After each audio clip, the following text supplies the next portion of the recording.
పరిశుద్ధ గ్రంథము సూచించు లేము సంఖ్య పరిశుద్ధ గ్రంథము సూచించు సర్వోన్నతుని పూరములాలు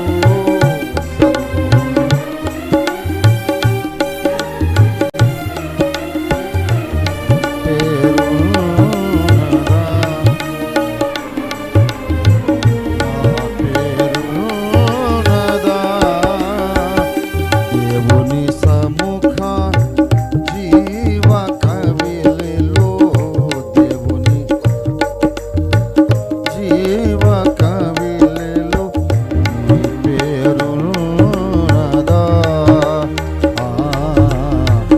నా పేరున్నదా.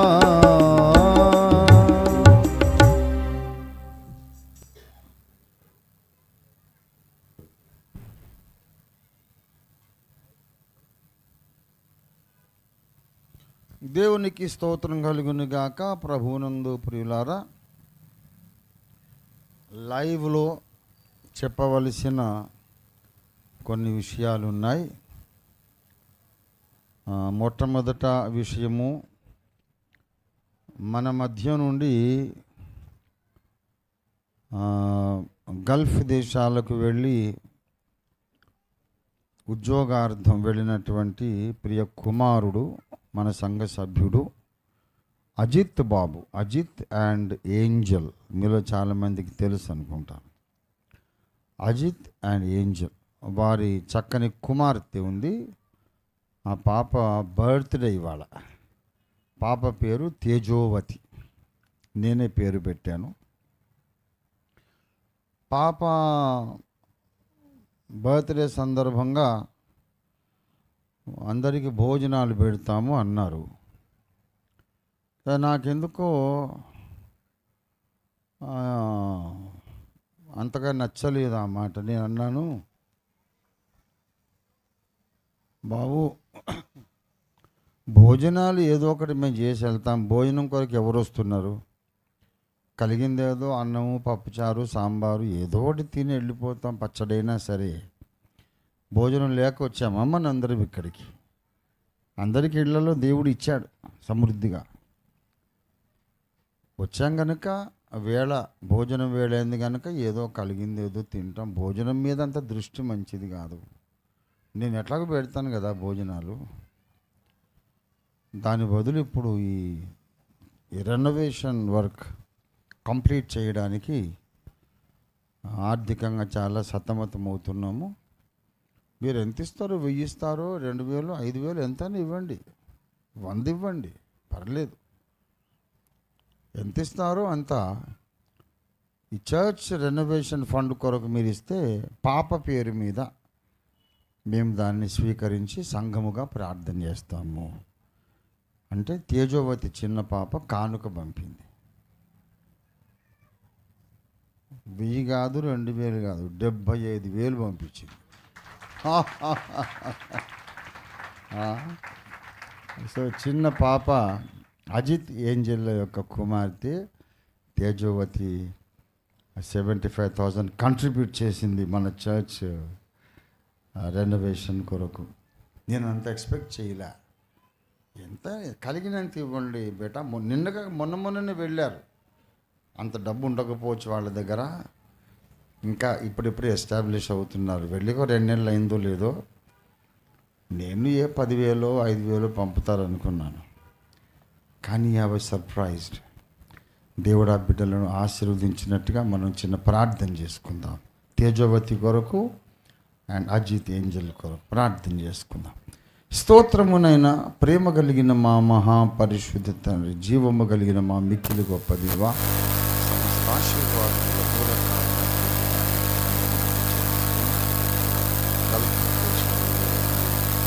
అద్భుతంగా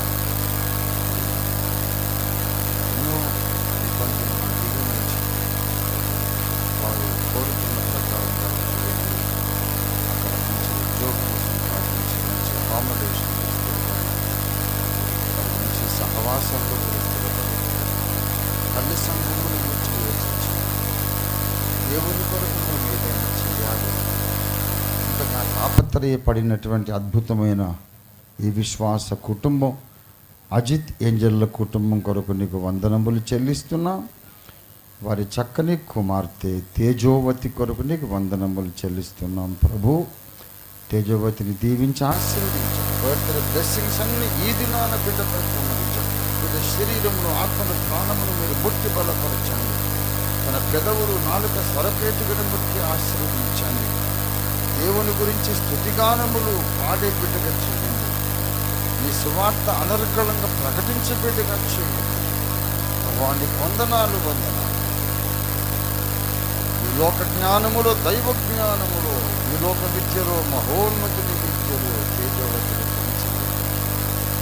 ఆశీర్వదించి లోకానికి తేజోవతిని గొప్ప ఆశీర్వాదంగా చేసి ఇలాంటి అనేక బర్త్డే జరుపుకోవడానికి పాపం తేజోవతిని ఆశీర్వదించి రెండవ రాకడ వరకు భూలోకం అంతా వెలుగై ఉప్పై పాప జీవించి సహాయం చేసి అజిత్ ఏంజల్ కుటుంబం అంతటిని కూడా లోకాలు ఉప్పుగా వెలుగుగా చేసి ఆర్థిక సమృద్ధి చేత వారిని ముంచెత్తమని నింపమని మా వారు అడిగిన దానికంటే, ఊహించిన దానికంటే, కలలు కన్న దానికంటే తండ్రి 1,00,000 రెట్లు అధికంగా వారికి ఆర్థిక సమృద్ధి నిమ్మని యేసునామములో స్తుతించి ప్రార్థిస్తున్నాను తండ్రి.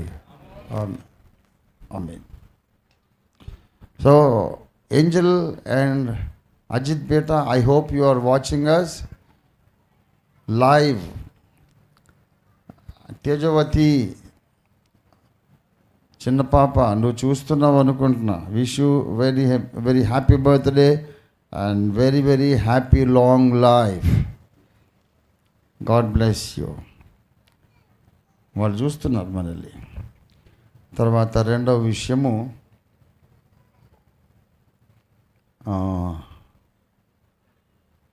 అయ్యా ఏదో చెప్పబోయింది ఏంటి? క్యాలెండర్ ఒకటి. క్యాలెండర్ ఈ సంవత్సరం 2025 చేయొద్దు అని నేను అనుకున్న కారణం ఏదో నేను లాస్ట్ టైం చెప్పాను. ఎందుకంటే ఖర్చు ఎక్కువ అవుతూ ఉంది. మళ్ళీ ఆ డబ్బులు వెనక్కి రావడం లేదు. ఎంత ప్రయత్నం చేసినా, ఎన్ని రిమైండర్స్ ఇచ్చినా తీసుకున్న వాళ్ళు మళ్ళీ ఇవ్వడం లేదు డబ్బులు. ఆఖరికి అప్పు మిగిలిపోతూ ఉంది. ఎవ్రీ ఇయర్ అప్పు చేసి మళ్ళీ తీర్చలేక ఇబ్బంది పడుతున్నాం. ఎందుకులే మనం మానేద్దాము అని నేను ఆర్థిక భారం కింద ఒక నిర్ణయం తీసుకున్నాను.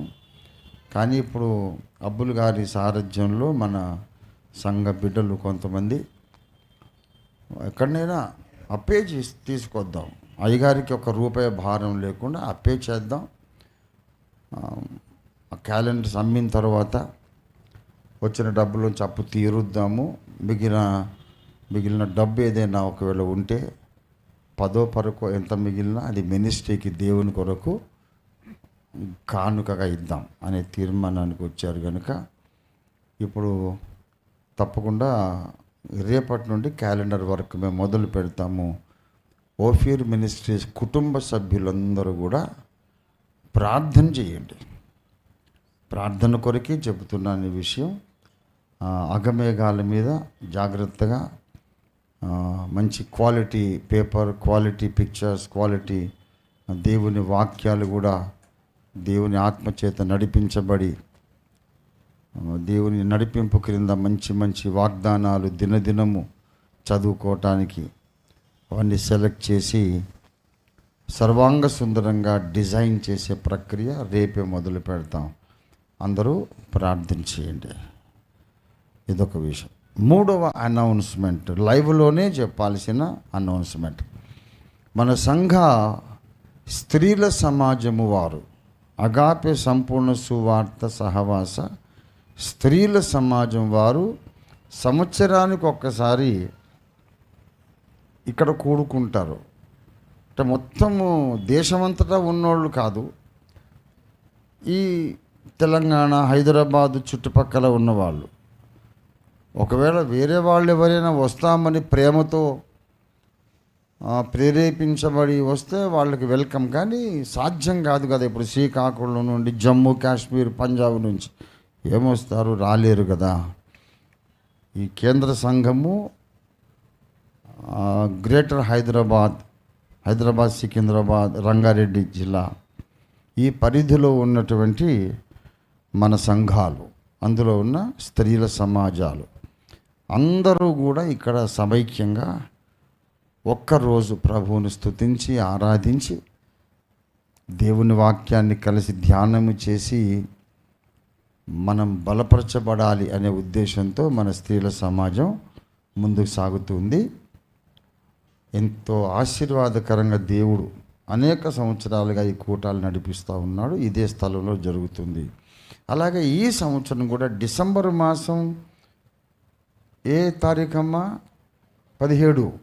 17th డిసెంబర్ 17వ తారీఖు ఉదయము 10 గంటలకు ఇక్కడికి అందరూ రాగలిగితే చక్కగా బిఫోర్ లంచ్ ఒక సెషన్, ఆఫ్టర్ లంచ్ ఒక సెషన్ నేనే ఉంటాను. దేవుని స్తుతించి ఆరాధించి దేవుని వాక్యాన్ని కూడా మనం విని ఆధ్యాత్మికంగా బలపరచబడదాము. ఆ తర్వాత మరి విజ్ఞాపన చేద్దాము, అందరికీ ఒక ప్రోత్సాహాన్ని ఇద్దాం. This will encourage all the women of Agape Full Gospel Ministries. So all the women of the surrounding churches, ఇటు సంగారెడ్డి జహీరాబాద్ కానీ, అటు ఉప్పల్ కానీ, సికింద్రాబాద్, హైదరాబాద్, మంచిర్యాల, ఇంకా అన్ని ప్రాంతాలు, ఇంకెవరైనా ఇప్పుడు నిజామాబాద్ ఉన్నది, తర్వాత వరంగల్ కానీ, కాజీపేట, ఎవరైనా రావాలనుకుంటే రావచ్చు. ఎంతమంది వస్తారు? 1-2 వస్తారు, 10 మంది వస్తారు, రావచ్చు. మనకి ఎటువంటి నంబర్ లిమిటేషన్ లేదు. ఎంతమంది వచ్చినా సరే అంతమందికి మనం ఇక్కడ భోజనాలు కూడా ఏర్పాటు చేద్దాం. తప్పకుండా జీవహింస అనేది ఉంటుంది ఆ రోజు. మనం నిష్పాప యుగము లేవు, మనం అయిపోయింది. జలప్రళయం తర్వాత కాలంలో ఉన్నాం కనుక తప్పకుండా మంచి రుచికరమైన భోజనాలు ఉంటాయి.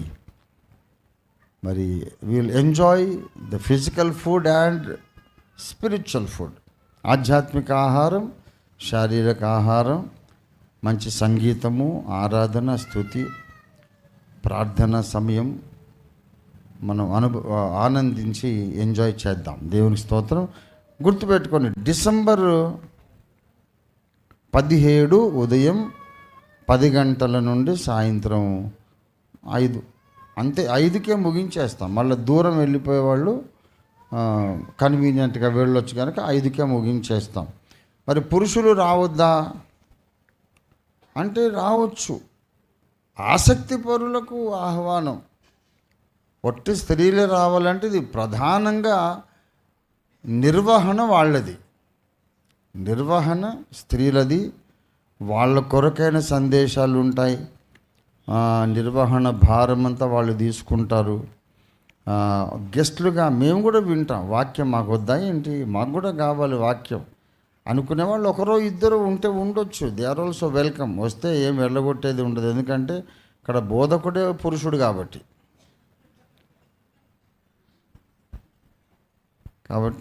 అంత స్ట్రిక్ట్గా ఏమీ ఉండదు. స్త్రీల ప్రోత్సాహము కొరకు, ఉజ్జీవము కొరకైన ప్రత్యేక ప్రార్థనా కూటం ఉంటుంది.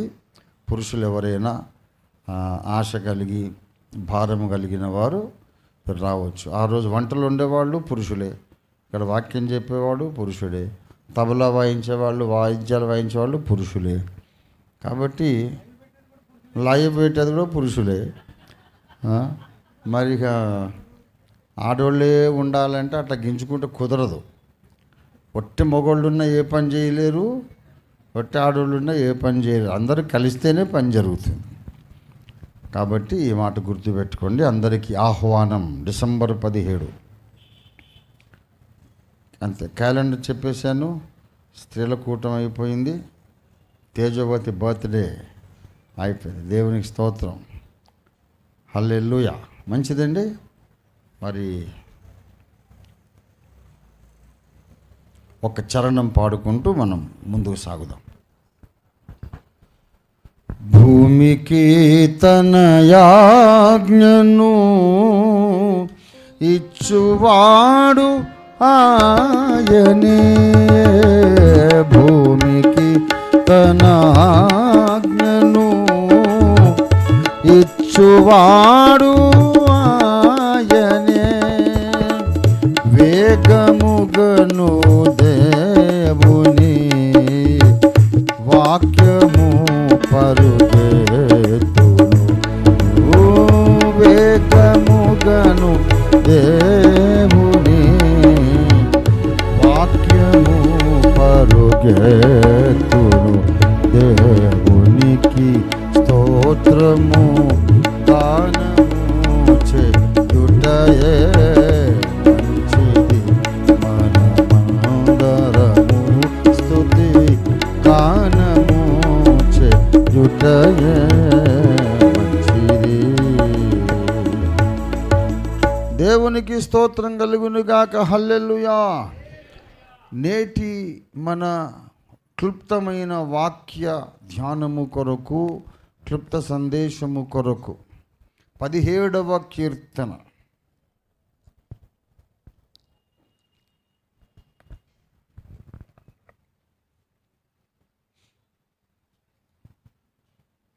పదిహేడవ కీర్తన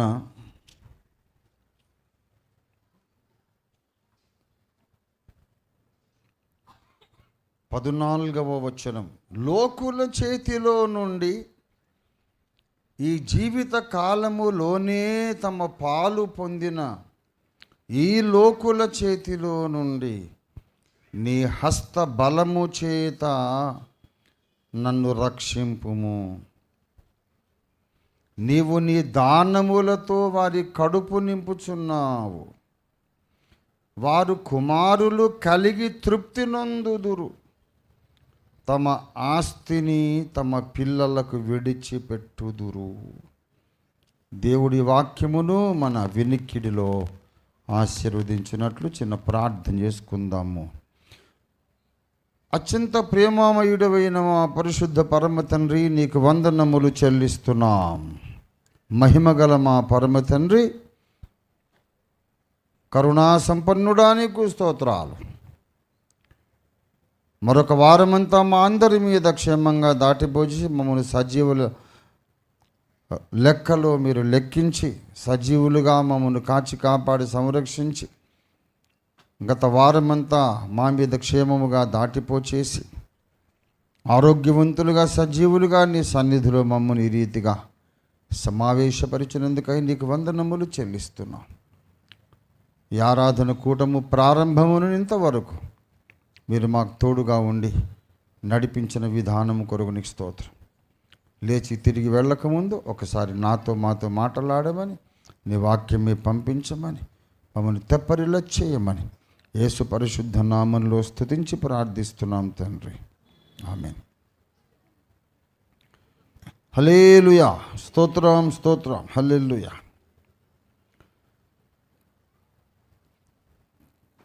ప్రభునందు నాకు అత్యంత ప్రియులారా, చిరకాలము నా కల 1 గంటకు ఆరాధన ముగించాలని. ఇంకా నెరవేరని కళలు చాలా ఉన్నాయి అనుకోండి. కానీ సాయంత్రం 4, ఒక్కోసారి 4:30 కూడా అయింది. కనుక ఇవాళైనా మరి 1 గంటకు ముగించగలము లేదో చూద్దాము, ప్రయత్నం అయితే చేద్దాం. ఇప్పుడు 12:30 అయింది. 1 గంటకు ముగిస్తే అందరూ సంతోషిస్తారు కదా. సంతోషించరా? సంతోషించాలండి. ఎల్లప్పుడూ సంతోషించమన్నాడు. 4 అయినా సంతోషించాలి, 1 గంట అయినా సంతోషించాలి. దేవునికి స్తోత్రం. ప్రభునందు నాకు అత్యంత ప్రియులారా, ఈ లోకములో ఒక ప్రశ్న క్రైస్తవేతరులైనటువంటి మేధావి వర్గంలో చక్కర్లు కొడుతూ ఉంది. ఒక ప్రశ్న తిరుగుతూ ఉంది. ఏంటంటే, మతం మారి మీరేమి సాధించారు? మొన్న ఒక ఆవిడ పేరేంటో నాకు తెలియదు, ఆమెను అవమానకరంగా నేను ఏమీ మాట్లాడను. ఎందుకంటే ఒక జెన్యున్ క్వశ్చన్ అడిగింది ఆమె కూడా మతోన్మాదే, క్రీస్తు విరోధి, సువార్త వ్యతిరేకి, చాలా మనలను అవమానించి మాట్లాడే వీడియోస్ ఆమె ఎన్నో ఉన్నాయి. మొన్న ఒక ప్రశ్న అడిగింది, మీరు ఏం బాగుపడ్డారు మతం మార్చుకొని అని ఒక ప్రశ్న అడిగింది. మిమ్మల్ని మతం మార్చిన పాస్టర్లు బాగుపడ్డారు. మతం మార్చిన పాస్టరు వాడు రిక్షా దొక్కేవాడు, సేవ కొరకు వచ్చి పాస్టర్గా మారి సంఘం పెట్టుకొని ఆయన వస్త్రధారణ మారిపోయింది, సూటు బూట్ వచ్చేసింది, గుడిసెపోయింది, మంచి మేడ వచ్చేసింది, రిక్షా దొక్కేది వదిలేశాడు, ముందు స్కూటర్ కొన్నాడు, తర్వాత కారు కొన్నాడు. ఏమంటే చూస్తే దొరబాబులాగా అయిపోయాడు. బాగానే డెవలప్ అయ్యాడు. ఈ మతం మారిపిడి చేస్తున్న పాస్టర్లందరూ బాగానే డెవలప్ అయ్యారు. కానీ మీరెందుకు మారుతున్నారు? మతం ఎందుకు వదిలిపెడుతున్నారు? తల్లి లాంటి మతం, భారతదేశంలో మనకు ప్రాచీన కాలము నుండి ఉన్న మతం, మన తల్లిని వదిలిపెట్టేసినట్టు సనాతన ధర్మాన్ని వదిలి మీరు ఆ ఎడారి మతంలోకి వెళ్ళిపోయి ఏం బాగుపడ్డారు? అంతకుముందు గుడిసెలో ఉన్నోళ్ళు ఇప్పుడు గుడిసెలోనే ఉన్నారు. అంతకుముందు ఉన్నటువంటి ఇల్లే ఇప్పుడు ఉంది. అంతకుముందు ఉన్న వాహనాలే ఇప్పుడు ఉన్నాయి. కానీ ఇప్పుడు అడిషనల్గా మీకు ఏమొచ్చింది? మీ పేరు చెప్పుకొని మిమ్మల్ని మతాలు మార్చి ఆ పాస్టర్లు బాగుపడుతున్నారు, వాళ్ళు కోటీశ్వర్లు అవుతున్నారు. ఎందుకర్రా మతం మారుతున్నారు? మీరు ఏం బాగుకున్నారు, ఏం సంపాదించుకున్నారు అని ఒక చక్కటి ప్రశ్న ఆ అమ్మ అడిగింది. ఇది చాలా విలువైన ప్రశ్న. దీనికి సమాధానం చెప్పాలి అని దేవుడు నాతో మాట్లాడాడు. ఎందుకంటే ఒక చక్కటి సందేశం క్రైస్తవులకు కూడా అందుతుంది, క్రైస్తవేతరులకు కూడా అందుతుంది. ఒక షార్ట్ మెసేజ్ దీనిని గూర్చి ఇవ్వడానికి నేను దేవుని చేత నడిపించబడ్డాను. ప్రియులారా, ఈ ప్రశ్నలో న్యాయం ఉన్నదా లేదా? ఇప్పుడు సంఘాలు పెట్టుకున్న పాస్టర్లు మేడలు కట్టుకున్నారు, కార్లు కొనుక్కున్నారు, బాగా ధనవంతులైనారు. సంఘస్థులందరూ అట్లా అభివృద్ధిలోకి వచ్చారా? మీరు ఉన్నది ఉన్నట్టు మాట్లాడాలి. ప్రతి క్రైస్తవుడు కోటీశ్వరుడు అయ్యాడా, లేకుంటే పాస్టర్ గారు ఒక్కడే అయ్యాడా? ఇప్పుడు మన సంగతి వదిలేయండి.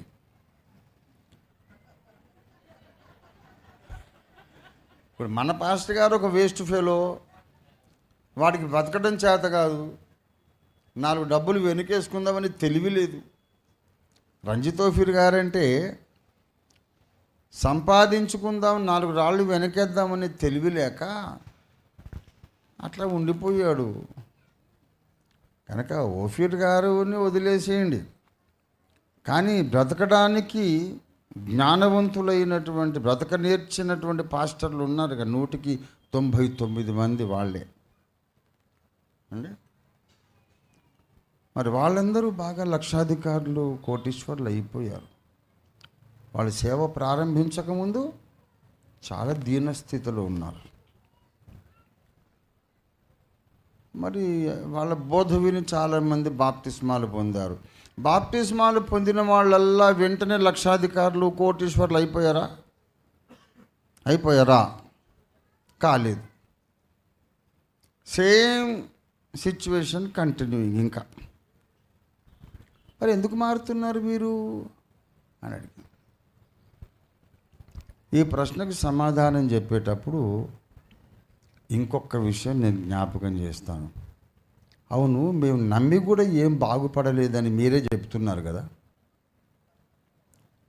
నమ్మిన తర్వాత కూడా మా గుడిసెలు మారలేదు, మాకున్నటువంటి ఇండ్లు, మా వాహనాలు, మా బ్యాంక్ బ్యాలెన్స్లు ఏమీ అభివృద్ధి రాలేదు అని మీరే చెప్తున్నారు కదా.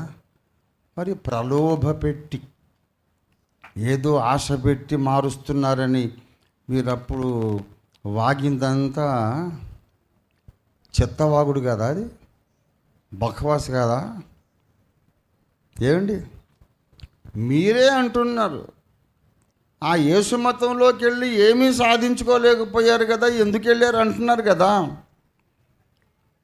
అంటే అంతకుముందు మీరు చేసిన ప్రచారం తప్పు అని మీరే ఒప్పుకుంటున్నారు కదా.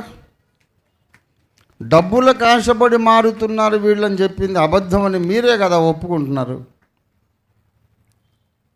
నిజమే, మాకేమీ డబ్బులు రాలేదనే సంగతి మీకు ఇప్పుడు తెలిసిందేమో, మరి ముందు మాకు తెలుసుగా.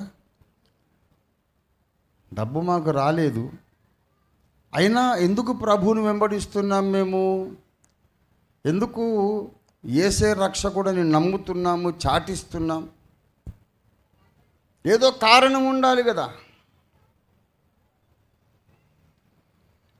కాబట్టి జవాబు చెప్పకముందు వాళ్ళ ప్రశ్నతో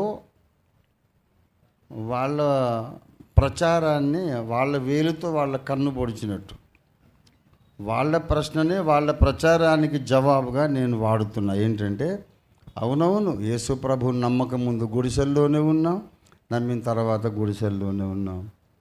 అంతకుముందు మమ్మల్ని అంటరానోళ్ళు అంటే ఇప్పుడు కూడా అంటరానోళ్ళు అంటున్నారు. అంతకుముందు మమ్మల్ని అసహించుకున్న వాళ్ళు ఇంకా మమ్మల్ని ద్వేషిస్తూనే ఉన్నారు. అయినా మేము ప్రభువుని నమ్మాము కనుక ఏదో ఆశించి మాత్రం మేము యేసును నమ్మలేదు. మీరు అనుకున్న లాభం మేము పొందలేదు. ఇళ్ళు, పొలాలు, ఆస్తిపాస్తులు, చరస్థిరాస్తులు పెంచుకోవడానికి మేము యేసును నమ్మలేదు. మరి లాభం లేదా అంటే ఉంది. అది ఈ లోకస్తులకు అర్థము కాని లాభం. ఏదో ఒక గొప్ప లాభం ఉంది. ఏ లాభము లేకుండా సమాజానికి ఎందుకు దూరం అవుతాం? ఏ లాభము లేకుండా అందరి చేత ఎందుకు ద్వేషించబడతాం? మొన్న ఇంకొక జర్నలిస్ట్ గారు అడిగారు, ఒక సీనియర్ జర్నలిస్ట్ ఒక చిన్న క్లిప్ చేసి అప్లోడ్ చేశాడు. నాకు అర్థం కావడం లేదు, ఎందుకు ఇలా మారుతున్నారు. మరి దళితులు, ట్రైబల్స్, అణచివేయబడ్డ వాళ్ళు, అట్టడుగు వర్గాల వాళ్ళు, అంటరాని వారుగా ఎంచబడ్డ వాళ్ళు యేసు ప్రభు మార్గంలోకి వెళ్తే మాకు గౌరవం ఉంటుంది, అందరూ కలుపుకుంటారు, కమ్యూనిటీ ఏర్పడుతుంది, మాకు అన్నానికి తిండికి లేదు, ఆ మతంలో చేరితే వాళ్ళు ప్రేమతో మాకు భోజనం పెడతారు, అంటరానితనము పోతుంది, కనీసం మమ్మల్ని కొందరైనా చేర్చుకుంటారు, భోజనం దొరుకుతుంది అని మిషనరీలు చేసే సహాయం కొరకు ఆశపడి కొంతమంది మారారు అంటాడు ఆయన. కానీ ఈ మధ్య ఈ రెడ్డీసు, బ్రాహ్మలు, కమ్మ, కాపు, ఈ బీసీ వర్గాలు ఎందుకు మారుతున్నారో ఎంత ఆలోచించినా నాకు అర్థం కావట్లేదు. ఏంటో ఈ విచిత్రం అంటున్నాడు ఆయన.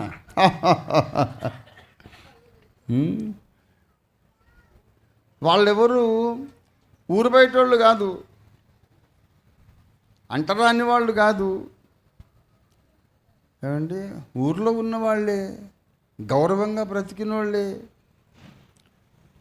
ఆర్ఆర్కే మూర్తి గారు బ్రాహ్మడు, మోసెస్ చౌదరి గారు కమ్మ, పురుషోత్తం చౌదరి గారు బ్రాహ్మడు, బ్రదర్ అనిల్ కుమార్ గారు ఆయన బ్రాహ్మడు. అంతవరకు ఎందుకు కేఏ పాల్ గారు కాపు. లేని కులమే లేదు. మన సంఘమే చూడండి, మీ కులమేది, మీ కులం ఏదని నేను ఎప్పుడు అడగలేదు, చెప్పాల్సిన అవసరం మీకు రాలేదు. అందరిది ఒక్కటే కులం. యేసులోనికి రాకముందు పాపుల కులం, వచ్చిన తర్వాత దివ్య బ్రాహ్మణుల కులం మనది. ద్విజులము. ఇక మనకి వేరే డిస్టింక్షన్, వేరే గుర్తింపు లేదు మనకు. దేవుని బిడ్డలారా, ఆయన అంటాడు, అవును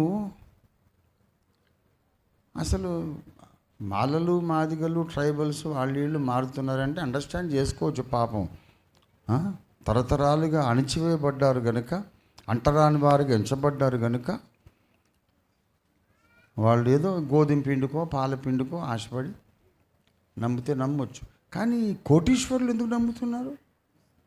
అగ్రవర్ణాలు ఎందుకు నమ్ముతున్నారు? ఎంత జుట్టు బీక్కున్నా నాకు అర్థం కావట్లేదు అని బాధపడదు. ఆయన కూడా మతోన్మాది, క్రీస్తు విరోధి. ఆయన తర్వాత ఈ అమ్మగారు ఈ మెసేజ్ పెట్టింది, ఎందుకయ్యా మారుతున్నారు, మారి ఏం సాధించారు మీరు అట. ఈ ప్రశ్నలకు సమాధానం ఇవాళ చిన్న క్లుప్తంగా నేను చెప్పి ప్రభువును స్తుతిస్తూ ముగించుకోవాలని నేను ఆశిస్తూ ఉన్నాను. దేవునికి స్తోత్రం కలుగునుగాక. చదవబడినటువంటి లేఖన భాగములో కీర్తనల గ్రంథం 17వ కీర్తన 14వ వచనములో దావీదు మహారాజు ప్రార్థన చేస్తున్నాడు. నన్ను రక్షింపుము తండ్రి, నన్ను రక్షింపుము, నా దేవా నన్ను రక్షింపుము. ఎవరి చేతిలో నుండి? ఈ లోకుల చేతిలో నుండి నన్ను రక్షింపుము.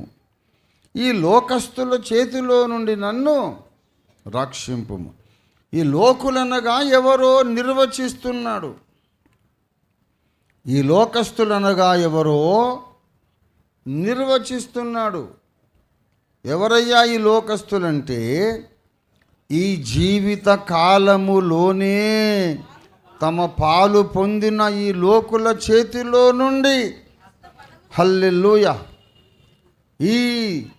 ఈ జీవిత కాలములోనే తమ పాలు పొందినటువంటి ఈ లోకస్తుల చేతిలో నుండి నన్ను రక్షింపుము. నీ హస్త బలము చేత నన్ను రక్షింపుము. నీవు నీ దానములతో వారి కడుపు నింపుచున్నావు. ఎవరి కడుపు? ఈ లోకస్తుల కడుపు నింపుచున్నావు. ఎవరు నింపుతున్నారు? యెహోవా దేవుడే. ఈ లోక సంబంధులకు అక్కరలు తీరుతున్నాయి, ఆస్తిపాస్తులు పెరుగుతున్నాయి, మంచి మంచి పదవులు, మంచి మంచి సుఖవంతమైనటువంటి విలాసవంతమైన ఇండ్లు, వాకిళ్ళు, ఆస్తిపాస్తులు అన్నీ సమకూరుతూ ఉన్నాయి. లోకస్తులకు ఏం తక్కువ అండి, వాళ్ళే బాగున్నారు అని కూడా మనం అనుకుంటున్నాం కొన్నిసార్లు. వాళ్ళ కడుపు నీవే నింపుచున్నావు. ఈ లోక సంబంధులకు క్రీస్తు సంబంధులకు ఉన్నటువంటి షార్ప్ కాంట్రాస్ట్ ఇవాళ ప్రసంగ అంశం అది. ఇది అర్థం చేసుకొని మనం ఇంటికి వెళ్దాం. ఈ లోక సంబంధులకు క్రీస్తు యేసు సంబంధులకు ఉన్నటువంటి ముఖ్యమైన భేదము, వ్యత్యాసము, తేడా అంటాం. తెలుగులో తేడా అంటాము తెలుగులో, కానీ అది ఉర్దూ మాట. తేడా అనేది ఉర్దూ మాట. తేడా హోగయా అంటే వంకర అయిందని అర్థం. అయితే దాన్ని తెలుగులో అడాప్ట్ చేసుకున్నారు. తేడా ఏంటి, దానికి దీనికి తేడా ఏంటంటే భేదం ఏంటనే అర్థంతో వాడతారు. సో తెలుగు తేడా చెప్తున్నా. ఉర్దూ తేడా అంటే బెండ్ అయింది అన్నమాట. అంటే పనిలో పనిగా భాష కూడా నేర్పుకోవాలి కదా మరి అండి. ఈ లోక సంబంధులకు క్రీస్తు యేసు సంబంధులకు ఉన్నటువంటి ముఖ్యమైన వ్యత్యాసము, అది మంచి మాట. ముఖ్యమైన భేదము అనే అది కూడా మంచి మాట. తెలుగు ఆంధ్రం ఏమిటంటే ఇప్పటి జీవిత కాలములోనే, ఈ జీవిత కాలములోనే, this life time under the sky on the face of earth, ఆకాశము క్రింద భూమి మీద మనం బ్రతికే కాలం ఒకటి ఉంది. అది 60 ఏళ్ళు కావచ్చు, 70 కావచ్చు, 80 కావచ్చు, దేవుడు దీవించి 100 ఏళ్ళు కావచ్చు. ఎర్త్లీ లైఫ్ టైం, భూలోక జీవిత కాలములోనే తమ పాలు పొందిన ఈ లోకస్తులు, తమ పాలు అంటే గేదె పాల, ఆవు పాల సార్? అంటే గేదె పాలు కాదు, ఆవు పాలు కాదు, పంది పాలు కాదు. పాలు అనగా భాగము. తమ భాగము పొందిన తమ భాగము పొందిన వారు, అంటే వాళ్ళకు రావలసిన ఆనందాలు, సుఖ సంతోషాలు, వాళ్ళ భాగం వాళ్ళు పొందేశారంటే ఎప్పుడు పొందేశారు? ఈ ఇహలోక జీవిత, భూలోక జీవిత యాత్రలోనే వాళ్ళకు ఎంత సుఖం సంతోషం రావాలో అది పొందేసిన వాళ్ళ చేతిలో నుండి నీ హస్త బలము చేత నన్ను రక్షింపు. ఇప్పటి జీవిత కాలములోనే వాళ్లకు రావలసినంత దీవెన, కావలసినంత ఆనందం అన్నీ పొందుకున్న వాళ్ళ నుండి భక్తులు ప్రమాదం ఎదుర్కొంటున్నారు. ఏమండి, అర్థమైందా మీకు? వాళ్ళ చేతిలో నుండి నన్ను రక్షించమన్నాడు. నీ హస్త బలము చేత నన్ను రక్షించమన్నాడు. ఎందుకు రక్షించాలి? నాకేదో కీడు చెయ్యాలని వాళ్ళు అనుకుంటున్నారు. ఎందుకంటే ఈ లోక సంబంధులకు ఇప్పటి ఇహలోక జీవిత కాలములోనే వాళ్ళ పోర్షన్ వాళ్ళకు వచ్చేసింది. వాళ్ళ పోర్షన్ ఆఫ్ బ్లెస్సింగ్, వాళ్ళకు రావలసిన భాగము, ఆశీర్వాదము, ఆనందము, ఐశ్వర్యము, హెచ్చింపు, ఘనత అన్నీ వచ్చేసినాయి. దాంతో వాళ్ళు బలవంతులైపోయి ఇప్పుడు ఏం తక్కువ, యేసును నమ్మలేదు, ఈ సమాజంలో మాకు ఎదురే లేదు, యేసుని మేము నమ్మలేదు, మాకు బిల్డింగులు ఉన్నాయి, కార్లు ఉన్నాయి, మాకు డబ్బులు ఉన్నాయి, వెండి బంగారాలు ఉన్నాయి, బ్యాంక్ బ్యాలెన్సులు ఉన్నాయి, పదవులు, అధికారాలు, హోదాలు ఉన్నాయి, మా వెంట బలము, బలగము, జనం ఉన్నారు, మా వెంట ప్రభుత్వాలే మా వెనుక ఉన్నాయి. మేము యేసుని నమ్మలేదు కానీ మేము చాలా బలవంతులం తెలుసా? ప్రభుత్వాలే మా కొమ్ము కాస్తున్నాయి. మేము నేరం చేసినా, ఎంత దుర్మార్గంగా ప్రవర్తించినా ప్రభుత్వాలే మమ్మల్ని వెనకేసుకొస్తాయి అనే బలుపుతో దేవుని బిడ్డలను హింసిస్తున్నారు. ఛత్తీస్గఢ్లో 40 కుటుంబాలను వచ్చి వాళ్ళను కొట్టి, భయంకరంగా రక్తాలు వచ్చేటట్టు కొట్టి, గాయపరిచి, వాళ్ళ ఇళ్లకు తాళాలు పెట్టి వాళ్ళు ఇంట్లో ఉన్న సామాన్లంతా దోచుకొని మీరు మళ్ళా ఊళ్ళోకి రావద్దని 40 మంది క్రైస్తవ కుటుంబాలను కొట్టి అడవిలోకి తరిమేశారు. అడవుల్లో బ్రతకండి, మీరు ఊర్లోకి రావద్దు, వస్తే చంపేస్తాం. వాళ్ళందరూ భూస్వాములు. ఒక్కొక్కడికి 4-5 ఎకరాల భూమి ఉంది. 4-5 ఎకరాల ఆసాములు అండి. కొంతమందికి 10 ఎకరాలు కూడా ఉంది. వ్యవసాయం చేసుకొని పంట పండించుకొని తింటున్నారు. వాళ్ళు ఎవరి మీద ఆధారపడలేదు. అయితే యేసు ప్రభువుని నమ్ముకున్నారు. అదే కక్ష.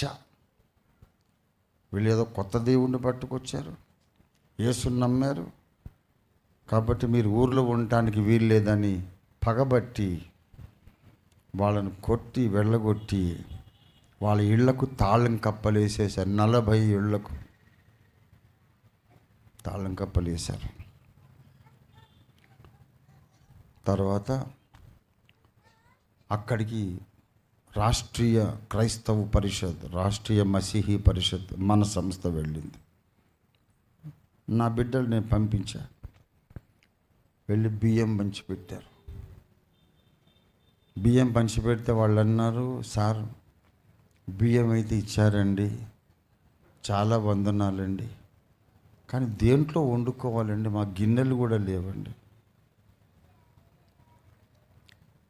చలేస్తుంది, అడవుల్లో ఉన్నామండి, ఎక్కడ పడుకోవాలి, మట్టిలో. పోనీ మట్టిలో పడుకుంటాం, పైన కప్పుకోవడానికి ఒక దుప్పటి లేదండి. ఆడవాళ్ళక్కడే, మగవాళ్ళక్కడే, పిల్లలక్కడే. తర్వాత మళ్ళీ మనం కలెక్టర్కు వినతి పత్రాలు ఇచ్చి సెంటర్ దాకా మనమే రాష్ట్రీయ మసీహీ పరిషత్ వెళ్ళి వాళ్ళని మళ్ళీ ఊర్లోకి తెచ్చి ఆ తాళాలన్నీ పగలు కొట్టేసి మళ్ళీ ఇళ్లలో పెట్టి అక్కడ పోలీస్ అవుట్ పోస్ట్ కూడా చెక్ పోస్ట్ పెట్టించి ఎవరైనా మళ్ళీ కొట్టడానికి చేయడానికి వస్తే వాళ్ళ మీద పోలీస్ యాక్షన్ తీసుకోవాలని డిమాండ్ చేసి అంత పెద్ద ఆపరేషన్ బ్లూ స్టార్ లాగా మన రాష్ట్రీయ మసీహీ పరిషత్ చేసింది. ఇవన్నీ చేస్తున్నాం మనం ప్రియులారా. కానీ వాళ్ళ సొంత భూములు పండించుకొని తిని ఆదివారం రాగానే యేసయ్యకు ప్రార్థన చేసుకొని ఆరాధించే వాళ్ళను ఎవడో సంబంధం లేనోడు వచ్చి కొట్టి ఇంట్లోంచి వెళ్ళగొట్టి వాళ్ళ సొంత ఇళ్లలోనే వాళ్ళు ఉండకుండా వెళ్ళగొట్టి తాళం పెట్టడం, ఇది బలుపు కదా ఇది?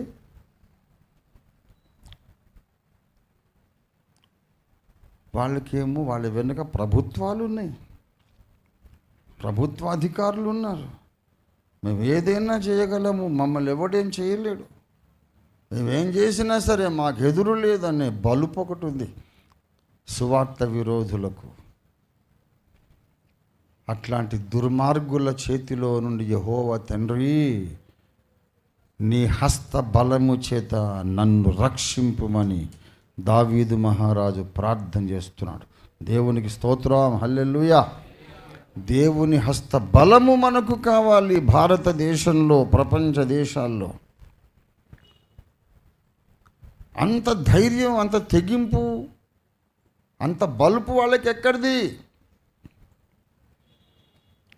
ఇప్పటి జీవిత కాలములోనే వాళ్ళు తమ భాగాన్ని పొందేశారట.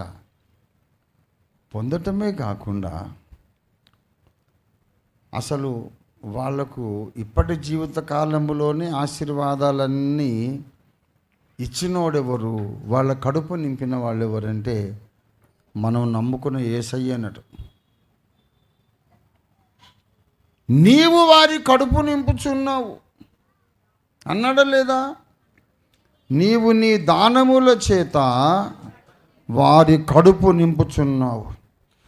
వారు కుమారులను కలిగి తృప్తి నొందుదురు. వాళ్ళకి కుటుంబాలు ఉన్నాయి, సంతాన భాగ్యం ఉంది, ఫలానాది తక్కువ అనేది లేదండి, అన్నీ ఉన్నాయి వాళ్లకు.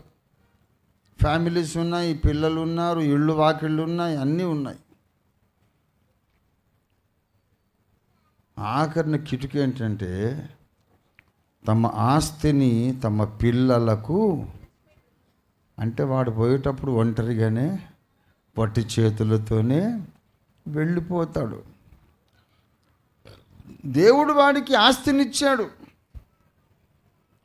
పెద్ద మేడ ఉంది, కారు ఉంది, అన్నీ ఉన్నాయి, వెండి బంగారాలు ఉన్నాయి. వెళ్ళిపోయేటప్పుడు ఏం చేస్తాడట? కష్టపడి కూడబెట్టుకొని వాడు తినకుండా ఎవడో తింటాడులే అని వెనుకోడు వదిలేసి వెళ్ళిపోతాడు. మహాలోభి అయిన వాడిని మించినటువంటి మహాదాత లేడు అని ఒక సామెత. పరమలోభిని మించిన మహాదాత లేడు. ఎందుకంటే లోభి అంటే ఎవడికి ఒక పైసా కూడా బిచ్చం పెట్టడు, ఎవడికి మెతుకు కూడా బిచ్చం పెట్టడు. వాడు మహాదాత. ఎందుకంటే ఎవ్వరికీ పెట్టకుండా, తనకు కూడా పెట్టుకోకుండా బోల్డ్ అంత సంపాదించి అనుభవించే చేతగాక గుట్టుకుమని కన్ను మూసి వెళ్ళిపోతాడు. ఎవడో తింటాడు. ఇది ఎంత మహాదాత వీడు. అలాగే వీడు అన్నీ సంపాదించుకొని ఎవరికో వదిలేస్తారు. వాళ్ళు కూడా ఇంకా సంపాదన పెంచి పెంచి ఎవరికో వదిలేస్తారు. ఈ లోకాన్ని వదిలి వాళ్ళు వెళ్ళిపోయే వేళ ఎక్కడికైతే వెళుతున్నారో అక్కడ వాళ్లకు శూన్యం, ఏమీ లేదు, అంధకారం. అక్కడ వాళ్లకు ఒక ఆనందము లేదు, ప్రశాంతత లేదు, నిత్య చిత్రహింసలోనికి వెళుతున్నారు. ఇప్పటి జీవిత కాలములో తమ భాగము పొందిన వారిని చూసి క్రైస్తవ విశ్వాసులు అసూయపడరు, బాధపడరు. మనకున్న విశ్వాసం ఏమిటి తెలుసా? మనము ఇప్పటి జీవిత కాలములో మన భాగాన్ని పొందడం లేదు. ఎందుకంటే మన భాగము మనోహర స్థలములలో ఉంది. 16వ కీర్తన 6వ వచనము చూడండి. మనోహర స్థలములలో నాకు పాలు ప్రాప్తించెను, శ్రేష్టమైన స్వాస్థ్యము నాకు. హల్లెలూయా, దేవునికి స్తుతి కలుగును గాక. మనోహర స్థలములలో వీళ్లకు పాలు ఎక్కడ ప్రాప్తించింది? ఇహలోక జీవితంలో, భూలోక సంబంధమైన జీవితంలోనే వాళ్ళ పాలు, వాళ్ళ పోర్షన్ వాళ్లకు ప్రాప్తించింది. మనకేమో ఏ లోకంలో కాదు, మనోహర స్థలములు. మనోహర స్థలములు అంటే ఏ స్థలమో మరి? కళ్ళు కాంపౌండా, సారా కొట్ట, సినిమా హాలా? ఏమండి, అసలు ఈ భూమి మీద ఎక్కడన్నా మనోహర స్థలం ఉందండి? ఎక్కడ చూసినా పాపము, అన్యాయము, అసమానత, అశాంతి, రోగాలు. నేను ఆరాధనకు వస్తున్న పెద్ద బోర్డు పెట్ట, వరల్డ్ డయాబెటిక్స్ డే అట. అదేందో నాకు అర్థం కాదు. వరల్డ్ డయాబెటిక్స్ డే అంటే షుగర్ వ్యాధి దినోత్సవం అట. ఫాదర్స్ డే అన్నారు, మదర్స్ డే అన్నారు, బ్రదర్స్ డే అన్నారు, టీచర్స్ డే అన్నారు, చిల్డ్రన్స్ డే అన్నారు. ఇప్పుడు రోగాల డే. ప్రపంచ డయాబెటీస్ దినోత్సవం. ఇంకా అక్కడ పెరేడ్ గ్రౌండ్ దగ్గర ఇంకో అది చూసా. ఇవాళ ఎందుకో టిఫిన్ చేయాలనిపించి కామత్కి పోయి వచ్చాను. నేను మల్కాజ్గిరికి వెళ్ళి వచ్చాను, అక్కడ టిఫిన్ చేసి వచ్చాను. అక్కడ వరల్డ్ ఎయిడ్స్ దినోత్సవం అంట. దానికి ఉత్సవం ఏమండి. ఇక్కడికి నిజాంపేట రోడ్ మీదేమో డయాబెటీస్ దినోత్సవం. ఆ డయాబెటీస్ దినోత్సవం పైన బోర్డు పైన ఏం రాశారంటే ఇండియా వరల్డ్ డయాబెటిక్ క్యాపిటల్ అంట. అక్కడ మీరు వెళ్ళేటప్పుడు బోర్డు ఉంది చూడండి. నేను నా తలకాయ చుట్టి కళ్ళే అన్నీ చూస్తుంటాను. నేను నాకున్న రోగం అది ఏంటి అన్నీ చూస్తుంటాడు. ఇండియా అంటే ప్రపంచ డయాబెటిక్ రాజధాని. ఏమండి, ఇక్కడ ఉన్నంతమంది షుగర్ పేషెంట్స్ ఎక్కడ లేరు. ఇది రాజధాని నగరం అట. ఇక ఎక్కడుందండి మనోహర స్థలం? ఉందా మనోహర స్థలం ఎక్కడైనా? ఈ భూమి మొత్తం ఒక బురదగుంట, అసహ్యమైన బాధాకరమైన సమస్యల వలయమైనటువంటి స్థలం ఈ భూలోకం. మనోహర స్థలం ఎక్కడుంది? ఒకవైపు ఏమో ఆకలి సావులు, ఇంకొక వైపు ఏమో తిండి ఎక్కువై సావులు. అది తెలుసా మీకు? ఒక డాక్టర్ చెప్పారు, తిండి లేక ఉపవాసం ఉండి చచ్చిపోయే వాళ్ళకంటే తిండి ఎక్కువ చచ్చిపోయే వాళ్ళు చాలామంది ఉన్నారట. ఎందుకంటే అదే పనిగా కూర్చొని తింటూ ఉంటే డయాబెటీస్ వస్తుంది, తర్వాత హార్ట్ స్ట్రోక్ వస్తుంది, అతిగా తిన్నందుకు కొలెస్ట్రాల్, బ్యాడ్ కొలెస్ట్రాల్ వచ్చేస్తుంది, బ్రెయిన్లో క్లాట్స్, హార్ట్లో క్లాట్స్, ఇలాగ వచ్చేసి ఎందుకయ్యా చచ్చిపోయాడంటే వాడు ఎక్కువ కొవ్వు పదార్థాలు, నూనె పదార్థాలు, మైదా పిండి, ఇవన్నీ లొట్టలు వేసుకొని అన్ని జంక్ ఫుడ్ ఇవన్నీ తిన్నందుచేత వ్యాధిగ్రస్తులు అయిపోతున్నారు. వాడు తిండి లేక చావలేదు, తిండి ఎక్కువై చచ్చాడు. ఎంత కాంట్రాస్ట్ చూడండి. ఆహారం లేక చచ్చిపోయిన వాళ్ళకంటే ఆహారం ఎక్కువై చచ్చిపోయిన వాళ్ళు ఎక్కువ మంది ఉన్నారు. ఈ భూమి మీద మనోహర స్థలం అని ఎక్కడనుందా? ఎక్కడ లేదు. అందమైన భవనాలు కట్టారు, కానీ అక్కడ పాపము జరగట్లేదని ఎవడని చెప్పగలరా? గ్యారెంటీ ఇవ్వగలరా? ఆ సబ్జెక్ట్లోకి మనం వెళ్ళొద్దు. భవనాలు, కళాఖండాలు, పెద్ద పెద్ద ఆర్కిటెక్చరల్ వండర్స్ క్రియేట్ చేశారు, కానీ దేవుడు లేని వండర్స్ అవి. ప్రశాంతత లేదు, శాంతి సమాధానం లేదు. కోట్లు సంపాదిస్తున్నారు, మనశ్శాంతి లేదని ఉరివేసుకు చచ్చిపోతున్నారు. కోట్లు సంపాదించిన తర్వాత మనశ్శాంతి లేదని ఉరిబెట్టుకు చచ్చిపోతున్నారు.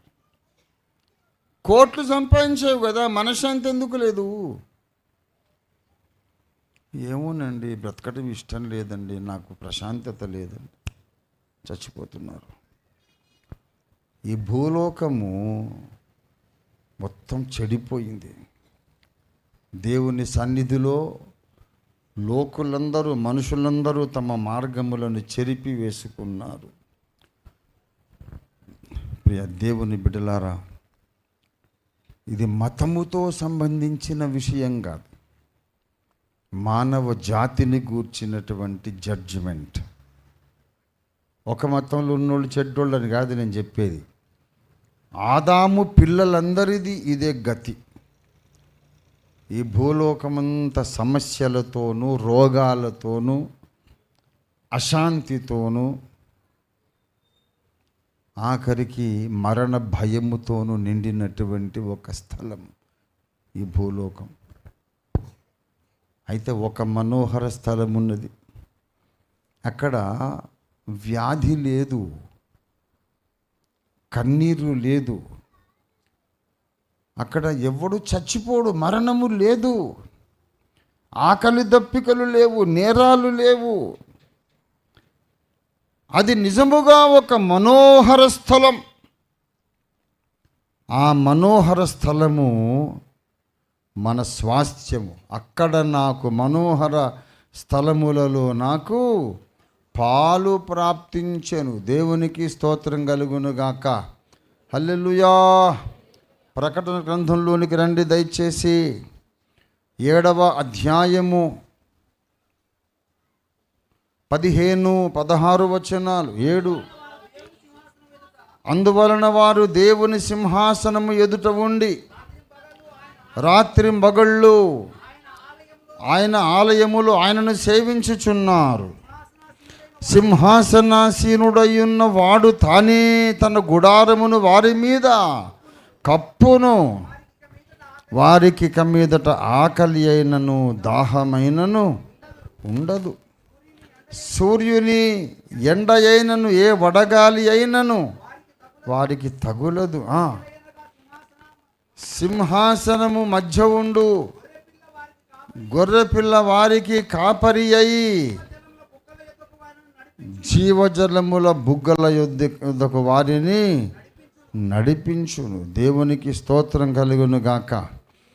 21వ అధ్యాయము ప్రకటన గ్రంథము 4వ వచనము కూడా చదవండి. ఆయన వారి కన్నుల ప్రతి బాష్ప బిందువును తుడిచివేయును.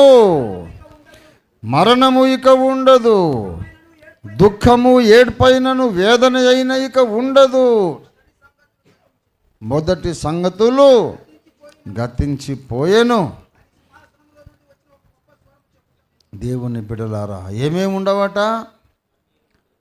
అక్కడ కన్నీరు ఉండదు, మరణం ఉండదు, దుఃఖం ఉండదు, ఏడుపైన ఉండదు, వేదన అయిన ఉండదు. ఎవ్వరూ చచ్చిపోరు. ఆకలి ఉండదు, దాహం ఉండదు, వడగాడుపు ఉండదు. అది మనోహర స్థలం. యేసు రక్తము ద్వారా కడుగబడిన మాకు, యేసు రక్తము ద్వారా సృష్టికర్తతో సమాధానపడిన మనకు యేసయ్య వాగ్దానము చేసినటువంటి మోక్షం ఇది. క్రైస్తవులమైన మాకు మోక్షము అంటే జన్మరాహిత్యము కాదు. అసలు జన్మలు లేనే లేవు. మోక్షమని అంటే మేము కోరే స్వర్గము, దేవుడు మాకు అనుగ్రహించే స్వర్గం అంటే రంభ, ఊర్వశి, మేనక, తిలోత్తమ డాన్సులాడి ఇక్కడ మానేసిన వ్యభిచారం అక్కడ సమృద్ధిగా చేసేది కాదు.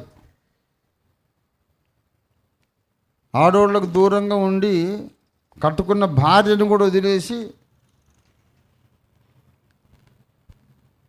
సుఖాలన్నీ త్యజించి ముక్కు మూసుకొని తపస్సు చేస్తాడు. ఊర్లో ఆడవాళ్ళతో పాపం చేయవద్దు, ఎందుకంటే కొంచెం ఓపిక పడితే పైకి పోయినాక రంభతో చేయవచ్చాను. అక్కడైతే బాగుంటుంది రంభతో, ఇక్కడ వీళ్ళతో ఏముందని. ఏమండి, అక్కడికి పోయి మళ్ళీ అదే కంపు కావాలి, అదే పెంట, అదే పాపం, అదే శరీర సుఖాలు కావాలి. క్రైస్తవులమైన మా పరలోకంలో రంభ ఉండదు, ఊర్వశి, తిలోత్తమ, మేనక ఉండదు. అక్కడ వేశ్యలు ఉండరు, అక్కడ సురాపానం ఉండదు. అక్కడ ఎటువంటి పాపము, అపవిత్రత లేనటువంటి మనోహర స్థలము యేసయ్య మాకు అనుగ్రహించే పరలోకం. దేవునికి స్తోత్రం కలుగును గాక.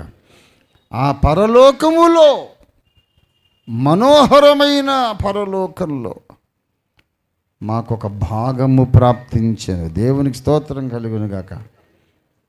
We are the partakers of heaven, the most beautiful, enjoyable, wonderful place. అంతకంటే ఎక్కువ అద్భుతమైన స్థలాన్ని మనం ఊహించను కూడా ఊహించలేము. అంత అద్భుతమైన స్థలాన్ని యేసయ్య మనకు వాగ్దానం చేశాడు. ఈ లోక సంబంధులు తమకు చెందవలసిన పాలు, భాగము ఎక్కడ పొందారు చెప్పండి? ఇప్పటి జీవిత కాలములోనే. మరి మనం ఎక్కడ పొందాం మన భాగం? మనోహరమైన పరలోకములో పొందేశాం. దేవునికి స్తోత్రం కలుగును గాక. హల్లెలూయా. పరలోకము నా దేశము, పరదేశిని నీలా మాయలోకమేగా, నేను యాత్రికుడను.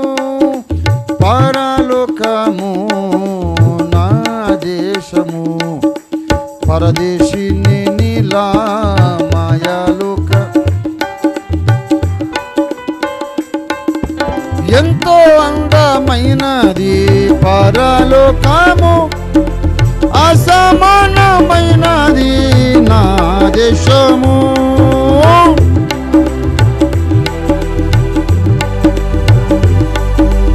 అసమానమైనది నా దేశము. ఎల్లప్పుడూ విశ్వాసముతో యాత్రను సాగిల్తును, ఎల్లప్పుడూ సాగిల్తును. పరలోకము నా దేశము, పరదేశినే నీలా మాయాలోకమే నేను. పరలోకము నా దేశము. ఈ లోకము మనది కాదు. ఈ లోకంలో ఇల్లు కట్టుకుంటే తప్పు లేదు, కట్టుకోండి. వీలైతే నేను కూడా కట్టుకుంటాను, మీరు కూడా కట్టుకోండి. అవకాశం ఉంటే మీరు కట్టుకోండి, తప్పు లేదు. కానీ అది శాశ్వతము కాదు. దేవుడు మీకు ఇచ్చినంతలో మంచి ఇల్లు కట్టుకొని ఉండండి. ఎందుకంటే ఈ మతోన్మాద కుక్కలు క్రైస్తవుల మీద ద్వేషం నూరిపోశారు సమాజంలో. మీరు ప్రార్థనలు చేసే వాళ్ళలా కనపడుతున్నారు, మీకు మేము ఇల్లు అద్దెకివ్వం. పాపం చేసే వాళ్ళకైనా ఇస్తాం కానీ ప్రార్థనలు చేసే వాళ్ళకి ఇవ్వం అంటున్నారు ఈ మధ్య. కాబట్టి క్రైస్తవులందరికీ సొంత ఇళ్ళు ఉండాలి. ఒక్కొక్కడికి రెండేసి ఇళ్ళు ఉండాలి, 2 ఇళ్ళు ఉండాలి. ఇల్లాలు మాత్రం ఒకతే.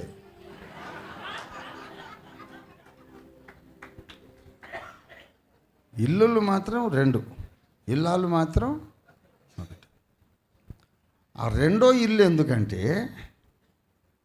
మనం బోర్డు పెట్టడానికి, ప్రార్థన చేసుకునే వాళ్ళకు మాత్రమే ఇవ్వబడును అని బోర్డు పెట్టాలి. దేవుని స్తోత్రం.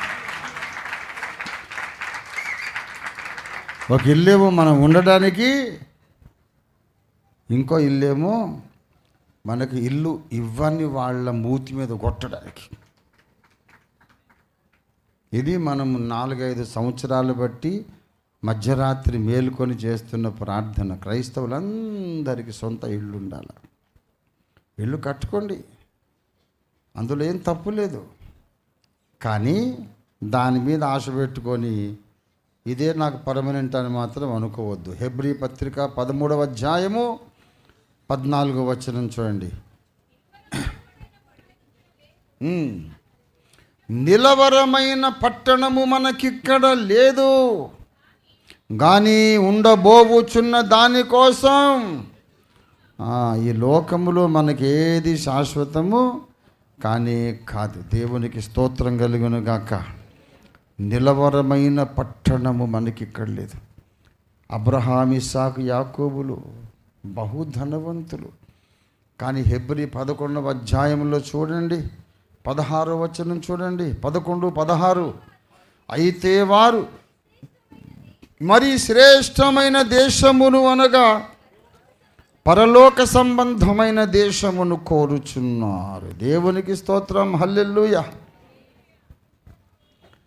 మరి శ్రేష్టమైన దేశం. ఈ భూమి నాది కాదు. కనాను భూమిలోనే ఉన్నారు, దేవుడిచ్చిన భూమిలోనే ఉన్నారు. కానీ ఇల్లు కట్టుకోవటంలే, డేరాలు వేసుకొని ఉన్నారు. ఎందుకయ్యా స్వామి, మహారాజువు, వెండి బంగారములు కిలోల కొద్ది ఉన్నాయి, నీకు మంచి ఇల్లు కట్టుకోరాదు అంటే ఎందుకు బేట, ఆ ఇల్లు ఇక్కడే ఉండిపోతుంది, అనవసరం. ఈ లోకం నాది కాదు, నా నా ఊరు, మా ఇల్లు, మా ఆస్తి అక్కడ పైన ఉంది అని ఎదురు చూస్తూ బ్రతికారు వాళ్ళు. హెబ్రీ 11వ అధ్యాయం 10వ వచనం చూడండి.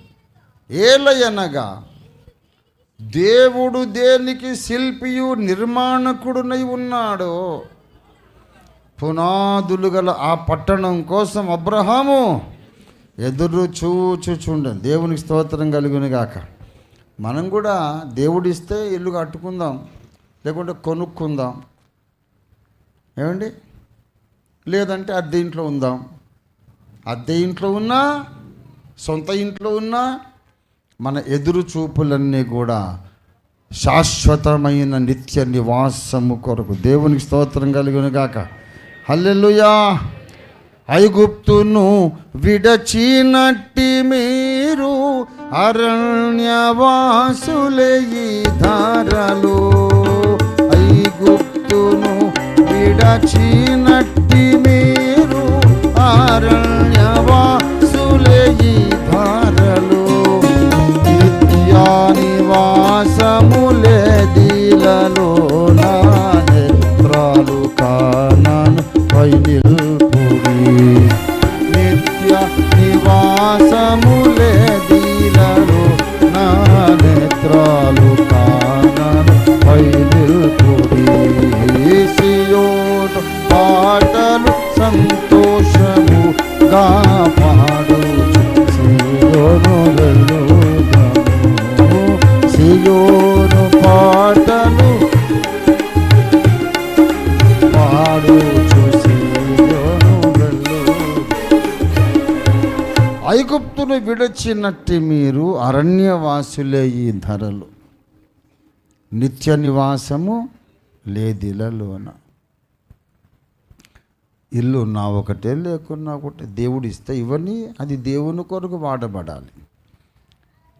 నీకు ఆస్తిపాస్తులు ఉండొచ్చు, ఆ ఆస్తులు దేవుని కొరకు వాడబడాలి. కారు ఉంటే కారు దేవుని కొరకు వాడబడాలి. నీకు బంగారం ఉంటే, వెండి ఉంటే దేవుని కొరకు వాడబడాలి. నీకు ఉద్యోగము, పదవి ఉంటే దేవుని కొరకు వాడబడాలి, సువార్త కొరకు వాడబడాలి.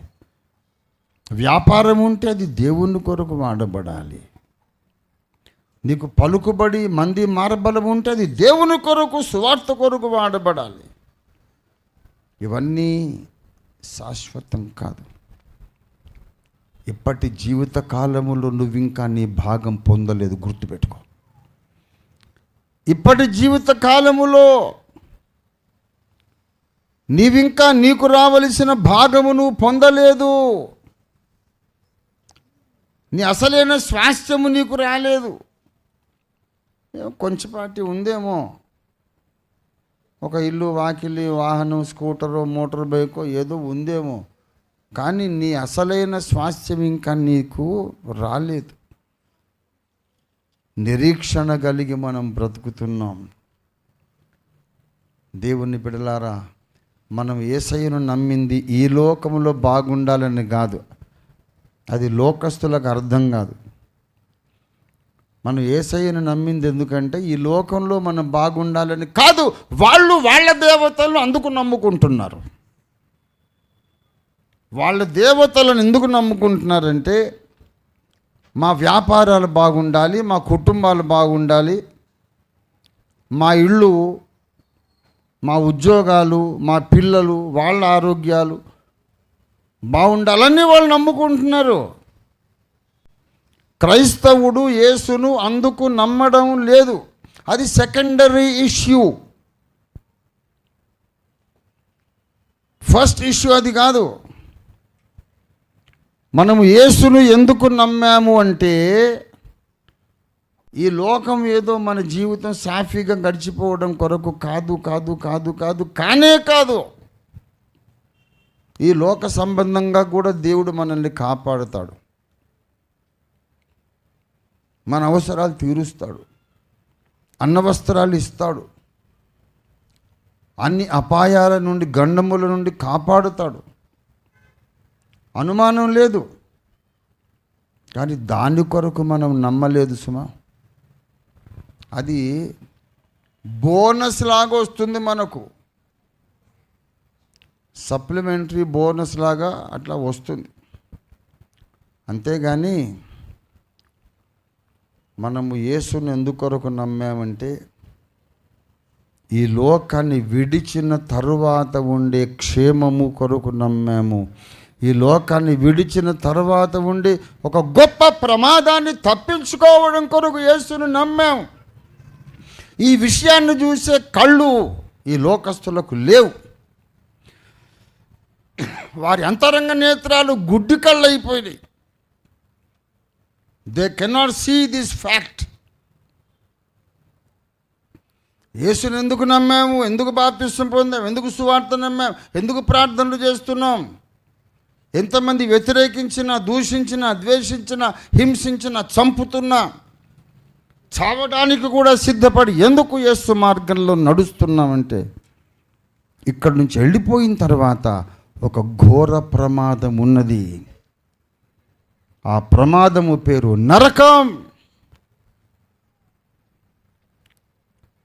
ఆ నరకము నుండి తప్పించగలిగిన శక్తిమంతుడు యేసు ఒక్కడే.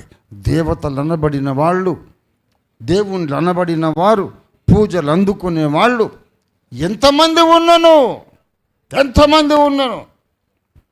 నరకము నుండి తప్పించగలిగిన, నరకము నుండి నిన్ను నన్ను రక్షించగలిగిన, అందుకు కావలసిన ఖరీదు కూడా చెల్లించిన ఏకైక దైవావతారుడు నజరేయుడైన యేసు అని మనకు అర్థమైంది. మనం నమ్మాం. ఇది వాళ్ళకి అర్థం కావట్లేదు. ఎందుకు నమ్ముతున్నారు? బ్రాహ్మణులు కూడా ఎందుకు నమ్ముతున్నారు? కోటీశ్వరులు ఎందుకు నమ్ముతున్నారు అంటే వాడి కళ్ళు తెరవబడ్డాయి. ఈ లోకాన్ని వదిలిపోయిన తర్వాత అక్కడ నరకం ఉందని వాడికి అర్థమైంది, నమ్ముకున్నాడు. పాలపిండి గోధుమ పిండి కోసం నమ్మట్లే వాళ్ళు కోటీశ్వరులు. ఎందుకు నమ్ముతున్నారంటే కళ్ళు తెరుచుకున్నాయి.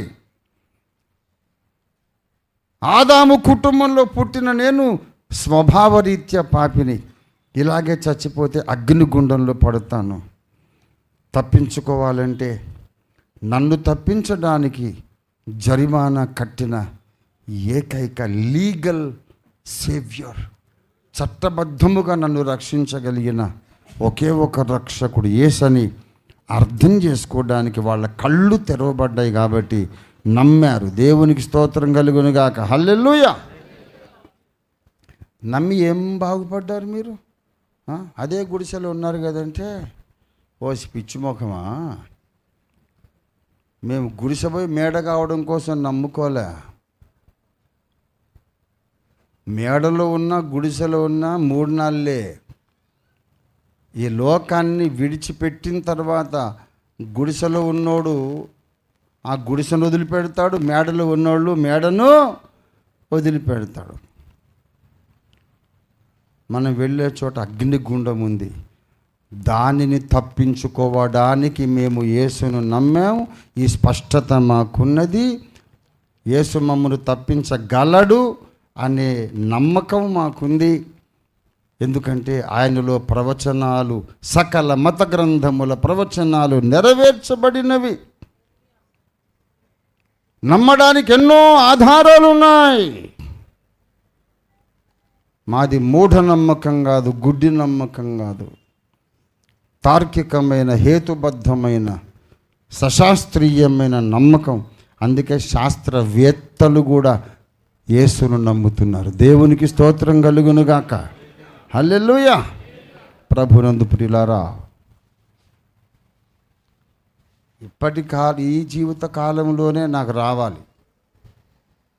నా పాలు, నా భాగము, నా పోర్షన్ ఆఫ్ ద బ్లెస్సింగ్ ఏది ఉందో, తర్వాత ఏముందో ఏమి లేదో ఎవరికి తెలుసండి. ఇప్పుడు ఇక్కడ కన్ను మూసి అవతలికి వెళ్ళిన తర్వాత ఏముందో మీరు చూసి వచ్చారా?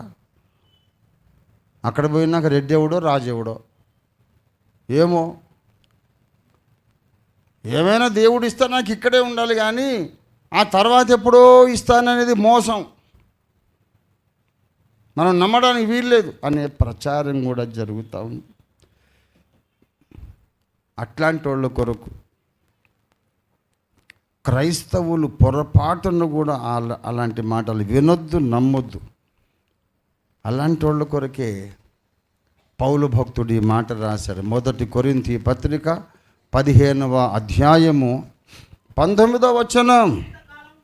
ఈ జీవిత కాలము మట్టుకే మనము క్రీస్తునందు నిరీక్షించు వారము అయిన ఎడల, మనుషులందరికంటే we are not trusting Jesus for the benefits and blessings of this life. ఈ లోకములో దొరికే ఆశీర్వాదాలు, లాభాల కొరకు యేసును మనం నమ్మడం లేదు. అలా నమ్మితే మనుషులందరికంటే మనము దౌర్భాగ్యులమై ఉందుము. వాళ్ళు నమ్ముకుంటారు వాళ్ళ కల్పిత దైవాలను, వాళ్ళు నమ్ముకుంటారు, పూజలు చేసుకుంటారు. వాళ్లకు వ్యవసాయాలు, కుటుంబాలు, వ్యాపారాలు అంతా బాగున్నాయి, వెండి బంగారాలు ఇంటి నిండా ఒంటి నిండా చక్కగా మా దేవత మమ్మల్ని ఆశీర్వదించిందని చెప్పుకుంటారు. అది వాళ్ళ మార్గం. ఆ పైకి పోయినాక ఉన్న అసలు కథ వాళ్ళకి తెలియదు. ఇంత బంగారం ఇస్తానంటే అక్కడ నరకంలో పడకుండా ఎవడు ఒప్పుకోడు. దేవదూతలు నరకంలో పడద్రుస్తుంటే కొంచెం లంచం పెడతాను, కిలో బంగారం ఇస్తానంటే వాడు వినడు. పిచ్చిమోకమా, నాకు నువ్వు లంచం వేయడం ఏంటి, ఇక్కడ రోడ్లే బంగారం తీసుకున్నాం మేము. భూమి మీద మీరు డాంబర్ తార్ రోడ్లు, సిమెంట్ రోడ్లు వేసుకుంటాం, మేమేమో బంగారంతో రోడ్లు వేసుకున్నాము. నీ బంగారం నాకెందుకు, గో టు హెల్ అంటారు. కాబట్టి ఈ లోకపు ధనరాశులు అక్కడ పనికి రావు. ఈ లోకంలో నీకున్న పరపతి అక్కడ పనికి రాదు. ఈ లోకంలో నీకున్న బంధువర్గము, బలము, బలగము ఏది అక్కడ పనికి రాదు. అగ్నిగుండం ఒకటి ఉన్నది, ఇది ఖాయం. అందులో పడిపోయేటప్పుడు అప్పుడు అర్థమవుతుంది యేసును తృణీకరించి నువ్వెంత పెద్ద తప్పు చేసావనేది. యేసును త్రోసివేసి ఎంత పెద్ద తప్పు చేసావని అప్పుడు అర్థమవుతుంది. యేసును అంగీకరించిన వాళ్ళు గొర్రెబిడ్డలు అది ఇది అని అంటున్నావే, వాళ్ళు ఎంత తెలివైన పని చేశారో అప్పుడు నీవు నరకంలో పడి కాలేటప్పుడు అర్థమవుతుంది.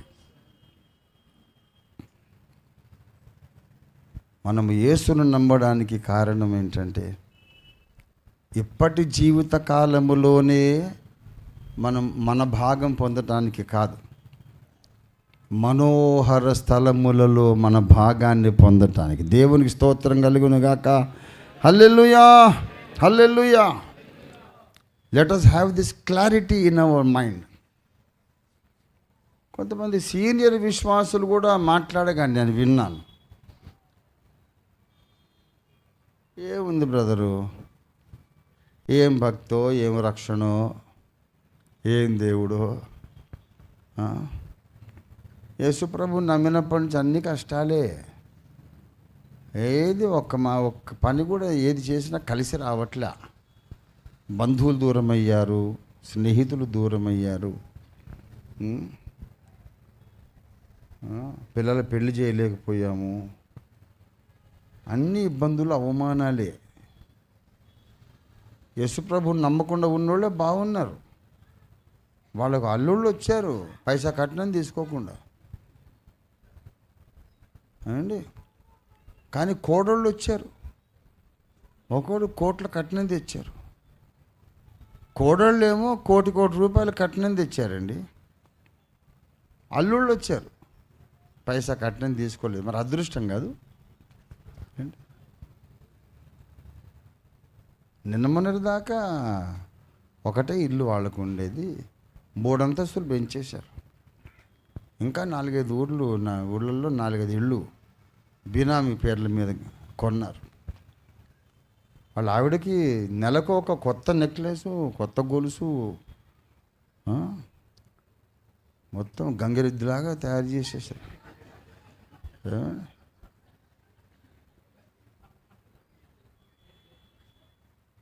అంతగా వాళ్ళే బాగున్నారండి.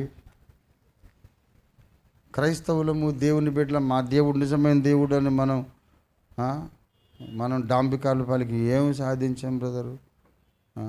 కనీసం ఇంటి అద్దె కట్టుకోలేము, ఇంటి నిండా కంటి నిండా కొనుక్కు లేదు, కడుపు నిండా తిండి లేదు, అప్పుల బాధ, ఏమి లాభం అండి, ఎప్పుడు కష్టాలేనా? ఇలా మాట్లాడిన సీనియర్ విశ్వాసులను ఇంకా దురదృష్టవశాత్తు సీనియర్ సేవకులను కూడా నేను చూశాను. ఏమో భక్తి, ఏమో క్రైస్తవము అంటున్నారు. ఇది బేసిక్ ట్రూత్ ఆఫ్ క్రిస్టియానిటీ. ప్రాథమిక సూత్రం భక్తి జీవితంలో ప్రాథమిక సూత్రం ఏంటంటే, ఇప్పటి జీవిత కాలములో తమ పాలు తమ భాగము పొందిన వాళ్ళు ఈ లోక సంబంధులు.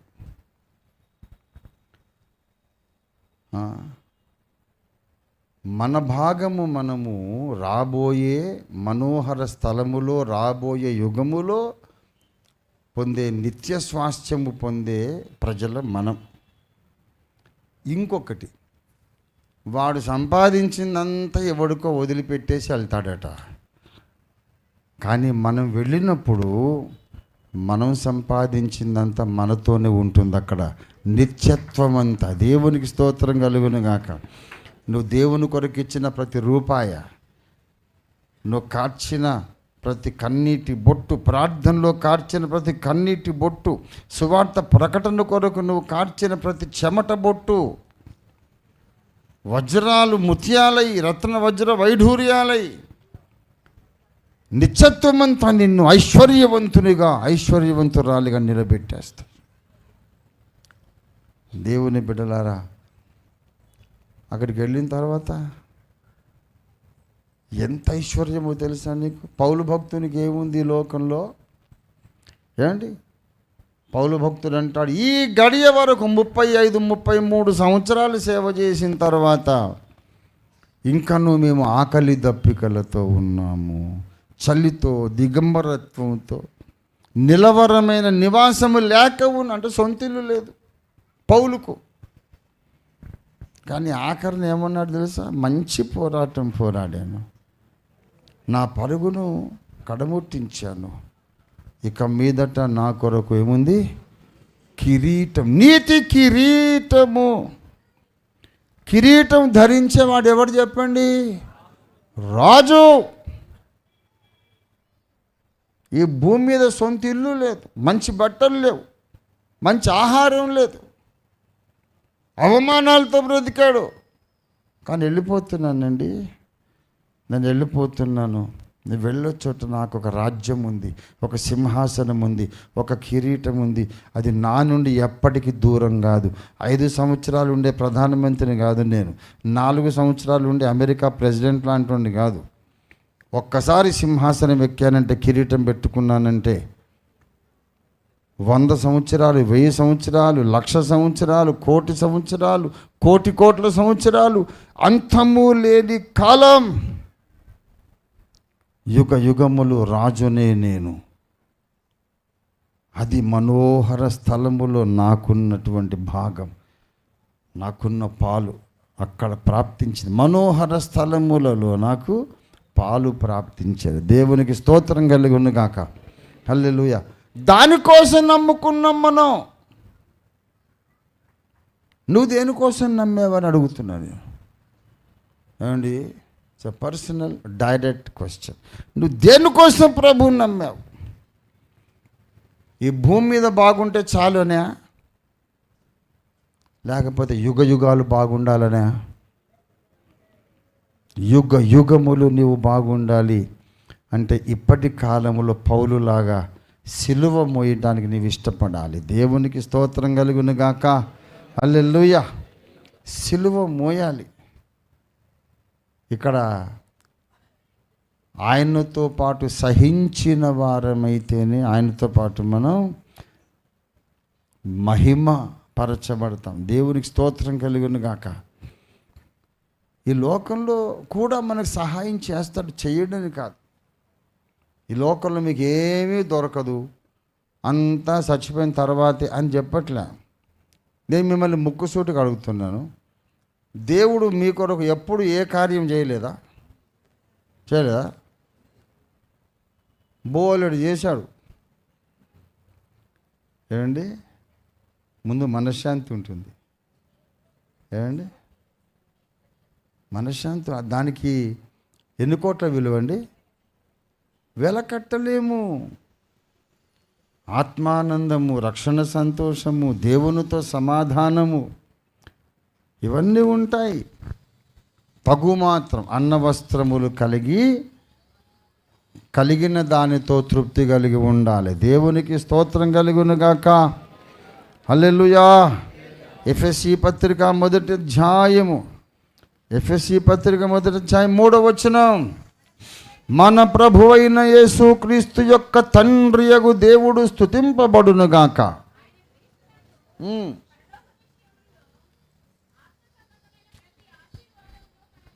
ఆయన క్రీస్తునందు పరలోక విషయములలో ఆత్మ సంబంధమైన ప్రతి ఆశీర్వాదమును మనకు అనుగ్రహించను. దేవునికి స్తోత్రం కలుగును గాక. ప్రతి ఆశీర్వాదం, ఇంకా ఏది దాచుకోలే. ఫలానాది తక్కువ చేశాడని చెప్పలేం. క్రీస్తునందు పరలోక విషయాలలో ఆత్మ సంబంధమైన ప్రతి ఆశీర్వాదమును మనకు అనుగ్రహించాడు. దేవునికి స్తోత్రం కలుగును గాక. మరి ఈ లోకంలో ఏమి ఇయ్యడా అంటే ఇస్తాడు. ఫిలిప్పీ పత్రిక 4వ అధ్యాయం 19 చూడండి. కాగా దేవుడు తన ఐశ్వర్యం చొప్పున క్రీస్తు యేసునందు తన మహిమలో మీ ప్రతి గొంతెమ్మ కోరిక తీర్చును అన్నాడా? క్రీస్తునందు మీ గొంతెమ్మ కోరికలన్నీ తీరుస్తాను అనలే.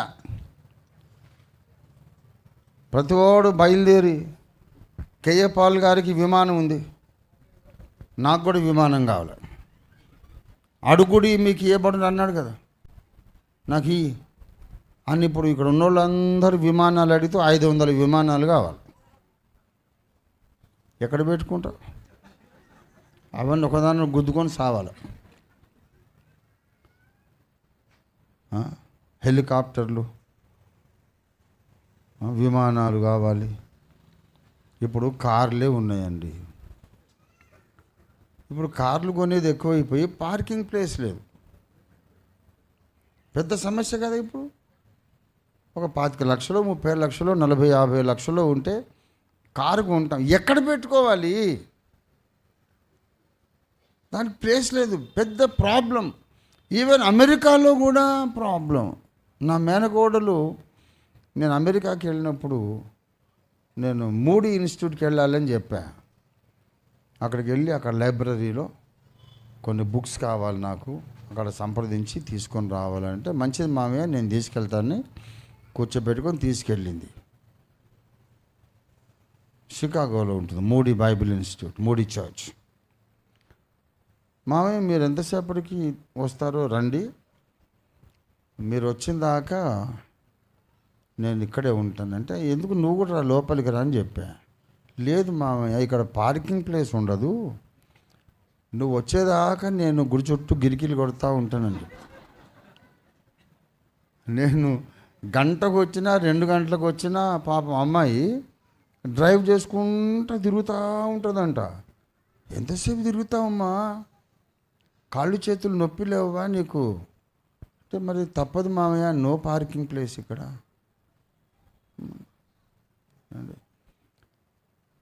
కాబట్టి కార్లు కొంటేనే ఇట్లా ఉంది పరిస్థితి. మరి అందరూ ఒక్కొక్కడు ఒక హెలికాప్టర్ కొనుక్కుంటే ఎన్ని యాక్సిడెంట్లు అయిపోతాయి, ఎంతమంది చచ్చిపోతారు. కాబట్టి మనము అడిగే పిచ్చి పిచ్చి కోరికలన్నీ తీరుస్తానని దేవుడు ఎప్పుడు చెప్పలేదు.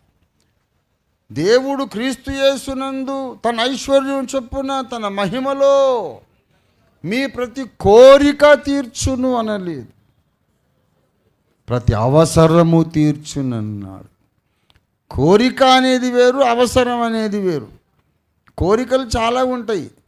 అప్పటిదాకా లేని కోరికలు కూడా అప్పుడప్పుడు పుడతాయి. పక్కింటి ఆవిడని చూసినప్పుడు మెడలో నెక్లెస్ ఉంది, మరి మనకు నెక్లెస్ కావాలని కోరిక పుట్టదా? నేను ఇటు అడుగుతున్నా, అటు అడుగుటట్లా.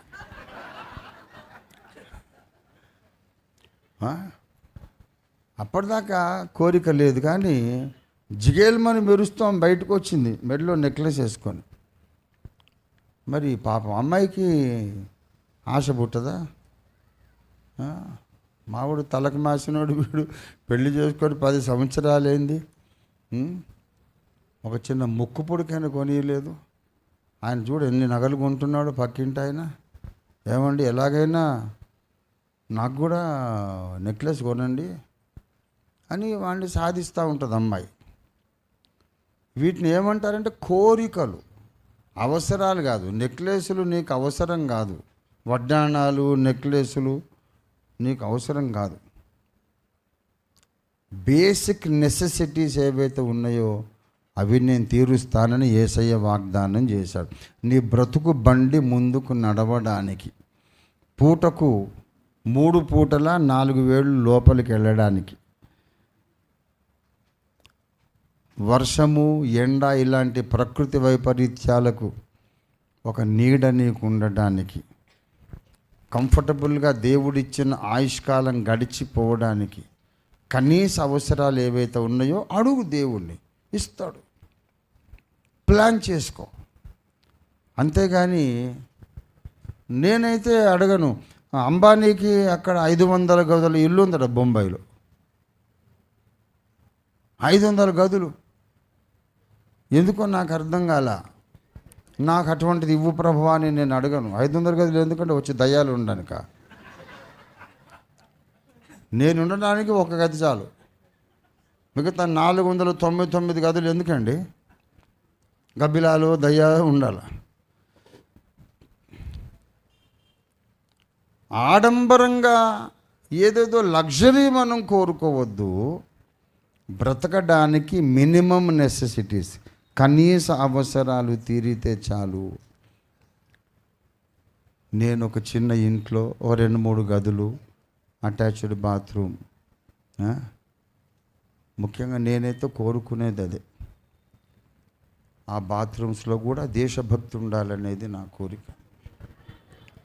దేశద్రోహం ఉండొద్దు. మనం దేశభక్తులం. వెస్ట్రన్ కమోడ్ పెట్టుకోవడం ఏంటి? వెస్ట్రన్ ఎందుకండి? మన ఇండియన్స్ కనుక ఇండియన్నే పెట్టుకోవాలి. కాబట్టి ఇంటి నిండా దేశభక్తి ఉండాలి, బాత్రూంలతో సహా. ఒక 2-3 గదులు చాలు. అంతకన్నా ఎందుకు?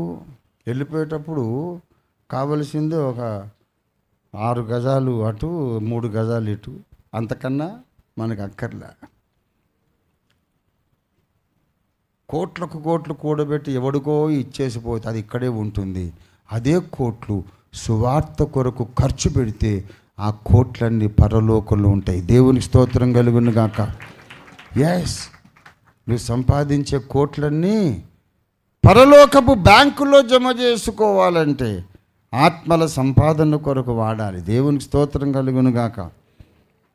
ఆత్మలను రక్షించడానికి, రక్షణ మార్గంలోకి తేవడానికి నీ డబ్బును నువ్వు వాడితే ఆ డబ్బు ఎక్కడికి పోతుంది తెలుసా? పరలోక బ్యాంకులోకి వెళ్ళిపోతుంది. దేవునికి స్తోత్రం కలుగును గాక. ఒట్టి చేతులతోనే వెళ్తావు. వెళ్ళిన తర్వాత నేను ఒట్టిగానే వచ్చాను, ఖాళీ చేతులతోనండి, నాకేం లేదు, నాకు ఇక్కడ ఎవరు తెలియదు ఎలాగా అంటే దేవదూతలు అంటారు, డోంట్ వరీ, ఒట్టి చేతులతో నువ్వు రాలేదు. నువ్వు రావడానికి ముందే నీకు ఇక్కడ పెద్ద బ్యాంక్ అకౌంట్ ఉంది, బ్యాంక్ బ్యాలెన్స్ ఉంది. అవునా? ఇక్కడ బ్యాంక్ బ్యాలెన్స్ ఉందా? అవును. నీవు ఖర్చు పెట్టినటువంటి సువార్త సేవ పరిచర్య కొరకు నువ్వు ఖర్చు పెట్టినటువంటి ధనం పైన సమకూడింది. ఇదిగోండి, ఈ లోకపు ధనమును ఏమన్నాడంటే అన్యాయపు సిరి అన్నాడు. అన్యాయపు సిరి చేత మీకు స్నేహితులను సంపాదించుకొనండి. ఆ సిరి మిమ్మును వదిలిపోవునప్పుడు, ఆ సిరి మిమ్మును విడిచిపోవునప్పుడు, లూకాసు వార్త 16వ అధ్యాయం 9వ వచనం. లూకా 16:9. అన్యాయపు సిరి వలన మీకు స్నేహితులను సంపాదించుకొనుడి. ఆ సిరి మిమ్మును వదిలిపోవునప్పుడు నిత్య నివాసములలో మిమ్మును, నిత్య నివాసాలంటే అదే మనోహర స్థలం పైన ఉన్న ఆ శాశ్వత నివాసాలు. అక్కడికి మనం వెళ్ళినప్పుడు పెద్ద వెల్కమ్ పార్టీ, కొన్ని వేల జనం వస్తారట. రండి brother, welcome welcome to this beautiful place, welcome, సుస్వాగతం, ఘన స్వాగతం, రండి. మీరు అందరు ఎవరండి? నన్ను వెల్కమ్ అంటున్నారు, మీరెవరండి అంటే, మీకు మేము తెలియదండి, కానీ మీ కారణంగానే మేము ఇక్కడ ఉన్నాం. మేము ఈ మనోహర స్థలానికి రావడానికి మీరే కారణం. ముందు యేసయ్య కారణం, తర్వాత మీరు కారణం. మీరు ఎప్పుడెప్పుడు వస్తారా అని ఎదురు చూస్తున్నాం. ఇన్నాళ్ళకి మీరు వచ్చారు అని మనల్ని ఘనంగా వెల్కమ్ చేస్తారు.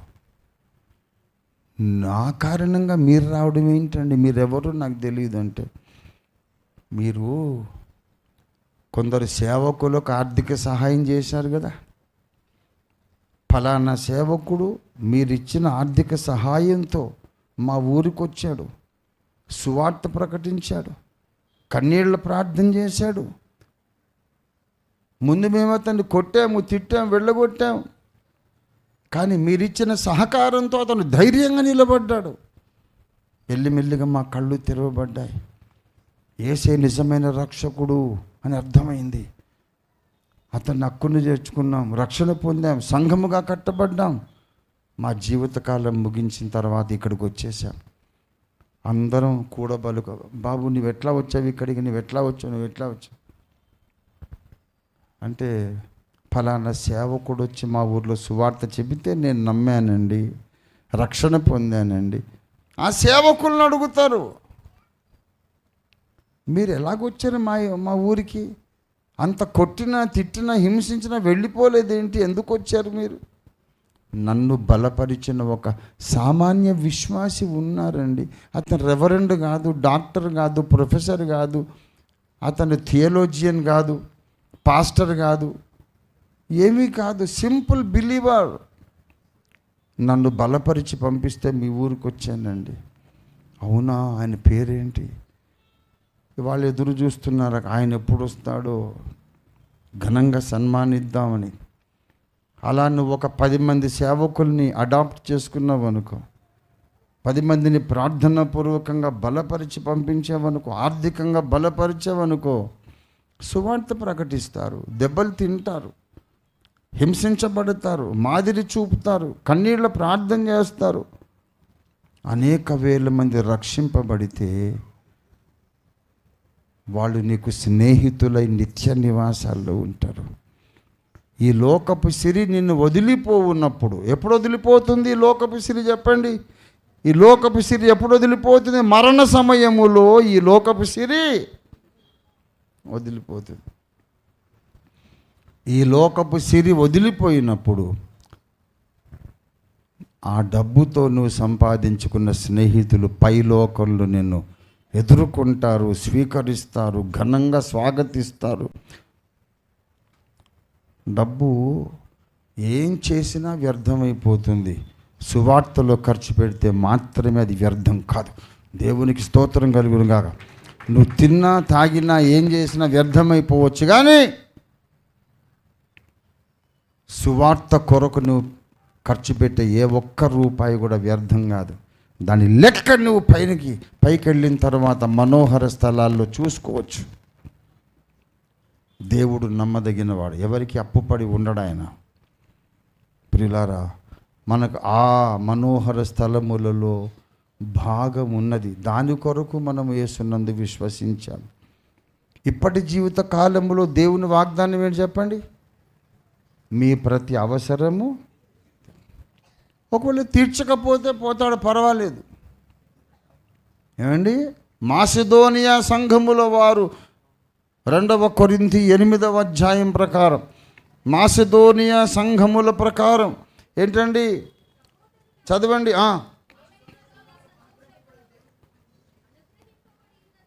దేవుని కృపను మీకు తెలియకుండుట మీకు తెలియజేయుచున్నాను. ఎలాగూ అనగా వారు బహు శ్రమల వలన పరీక్షింపబడ్డారు, మాసిదోనియా సంఘముల వారు. ఇంకా అత్యధికముగా సంతోషించారు. శ్రమ పెట్టబడుతూ ఉంటే ఇంకా ఎక్కువ సంతోషపడ్డారు. అత్యధికముగా సంతోషపడ్డారు. మరియు వారు నిరుపేదలైనను. చూసారా, ఆదిమ సంఘ విశ్వాసులు నిరుపేదలు అయినా సంతోషించారు. నిరుపేదలు అయినా బహుగా దాతృత్వం చూపించారు. పౌలన్న, నువ్వు సేవ కొరకు వెళ్తున్నావు కదా, ఇదిగో ఈ వస్త్రాలు తీసుకో, ఈ ఆహారం ఉంచు అంటే, బాబు నీకే లేదు కదయ్యా, ఉండని అని అంటే, లేదు అన్న, నువ్వు దేవుని పని మీద ఉన్నావు, నీకు ఆహారం మరి అడవిలో గుండా ప్రయాణం చేసేటప్పుడు ఏదోటి దగ్గర లేకపోతే ఎలాగా, ఉండని అన్న, మళ్ళీ ఎప్పటికి కలుస్తామో మనం అని దాతృత్వము బహుగా విస్తరించింది. మాసిదోనియా సంఘముల వారి దాతృత్వం బాగా కలిగి ఉండి ఇవ్వలేదు, వాళ్ళు నిరుపేదలు అయినా ఇచ్చారు. వాళ్ళు బహుశ్రమల వలన పరీక్షించబడ్డారట, అయినా బహుగా సంతోషించారు. కనుక దేవుడు మనకు ఇస్తే సంతోషం, ఇవ్వకపోయినా సంతోషం. ఓ దేవుడు అంటారు, ప్రార్థన అంటారు, పరిశుద్ధత అంటారు, ఏం సంపాదించారు అని అడిగేవాళ్ళు బుద్ధిహీనులు, జ్ఞానం లేదు వాళ్లకు. అరే మూర్ఖుడా, మన బ్రతుకు కథ, ఈ బ్రతుకు నాటకం, మన జీవిత నాటకం ఈ భూమి మీదనే అంతము కాదు కాదు కాదు. మన జీవిత నాటకంలో తర్వాతి అంకం ఉంది. నీవు కన్ను మూసిన తర్వాత నెక్స్ట్ చాప్టర్ స్టార్ట్ అయిపోతుంది. అది నీకు తెలియదు, మాకు తెలుసు. ఇక్కడ కన్ను మూయగానే అవతల అగ్నిగుండం ఉంది. ఆ అగ్నిగుండం తప్పించుకోవడానికి యేసును మా రక్షకునిగా నమ్ముకున్నాం. ఆ అగ్నిగుండం తప్పించుకోవడానికి మేము పరిశుద్ధంగా బ్రతకడానికి ఆరాట పడుతున్నాం.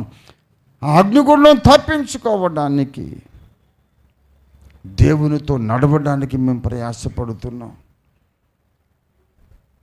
Major problem, major issue is how to escape hell fire. ఇంకా ఏది కూడా మేజర్ ఇష్యూ కాదు. మన కాస్టు, మనకున్న ఈ లోకపు ప్రాస్పెరిటీ, ఆర్థిక అభివృద్ధి, హోదాలు, ఏది మేజర్ ఇష్యూ కాదు. The one and only important issue is how you are going to escape hell fire. कैसा बचेंगे तुम दोज़ख से, అది ఆలోచించాలి. ఏదన్నా కొన్ని మంచి మాటలు చెప్తే మా కులం ఒప్పుకోరండి, అంతకన్నా ఎడ్డి ముఖం ఇంకోటి లేడు, అంతకన్నా పెద్ద బెవహూఫ్ ఇంకొకటి లేడు. అరే బెవహూఫ్, అగ్నిగుండంలో పడేటప్పుడు నీ కులం అడ్డం వస్తుందా? నీ కుల పెద్దలు వచ్చి రక్షిస్తారా? ఏం తెలివి ఉందిరా నీకు? బుర్రకాయలో నీకు మెదడుందా లేకపోతే పేడుందా? కులం అంటావేంది? ఈ క్షణం నువ్వు చచ్చిపోతే అగ్నిగుండ అంచుల్లో నువ్వు నిలబడి, అయ్యో నేను ఇందులో పడిపోతున్నాను, నన్ను రక్షించడానికి కుల పెద్దలారా రండి, బంధువులారా రండి, స్నేహితులారా రండి, ఒక్క రాడు. అక్కడ నీకు పనికి రానోళ్ళు ఇక్కడ ఎందుకు? నీకు ఎందుకు? ఆ దృష్టి కలిగిన వాడే క్రైస్తవుడు. అగ్నిగుండపు అంచుల్లో ఉన్నప్పుడు అందులోకి పడకుండా నిన్ను వెనక్కి లాగగలిగిన శక్తిమంతుడు యేసు. యేసు కొరకు నువ్వు బ్రతకాలి, యేసును సంతోషపెట్టడానికి బ్రతకాలి, యేసు చిత్తము నెరవేర్చడానికి, యేసు ప్రణాళిక భూమి మీద నెరవేర్చడానికి మనం బ్రతకాలి. అందుకొరకు ఎంతైనా కష్టపడదాం, ఎంతైనా ఖర్చు పెడదాం. ఎంతైనా నలిగిపోదాం. ఇది క్రైస్తవ జీవితం. This is Christian life. క్రైస్తవ జీవితం అంటే ఏదో అట్లే 4 పూజలు చేసి మేమంతా మా ఇల్లు మేమంతా బాగానే ఉన్నాంలేండి. ఏంట్రా బాగుండేది? పిచ్చిముఖం. బాగుండడం అంటే ఈ లోకాన్ని విడిచిన తర్వాత బాగుండడం. ఆ గ్యారంటీ నీకు లేదు, ఈ లోకస్తులకు లేదు, ఎవ్వడికి లేదు. ఈ లోకం వదిలిన తర్వాత, ఈ లోకాన్ని విడిచిపెట్టిన తరువాత నేను బాగుంటాను అనే నమ్మకం కలిగిన ఏకైక మానవుడు క్రైస్తవుడు. దేవునికి స్తోత్రం కలుగునుగాక. హల్లెలూయా. ఆ నిరీక్షణతో బ్రతుకుదాం. మిగతావేవి పట్టించుకోవద్దు. చిన్న సంగతులు, చిన్న సంగతులు అని పట్టించుకోవద్దు. దేవుడు ఎంత ఇస్తే అందులో సంతృప్తి కలిగి ఉందాం. కలిగినంత చాలు. ఏమండి,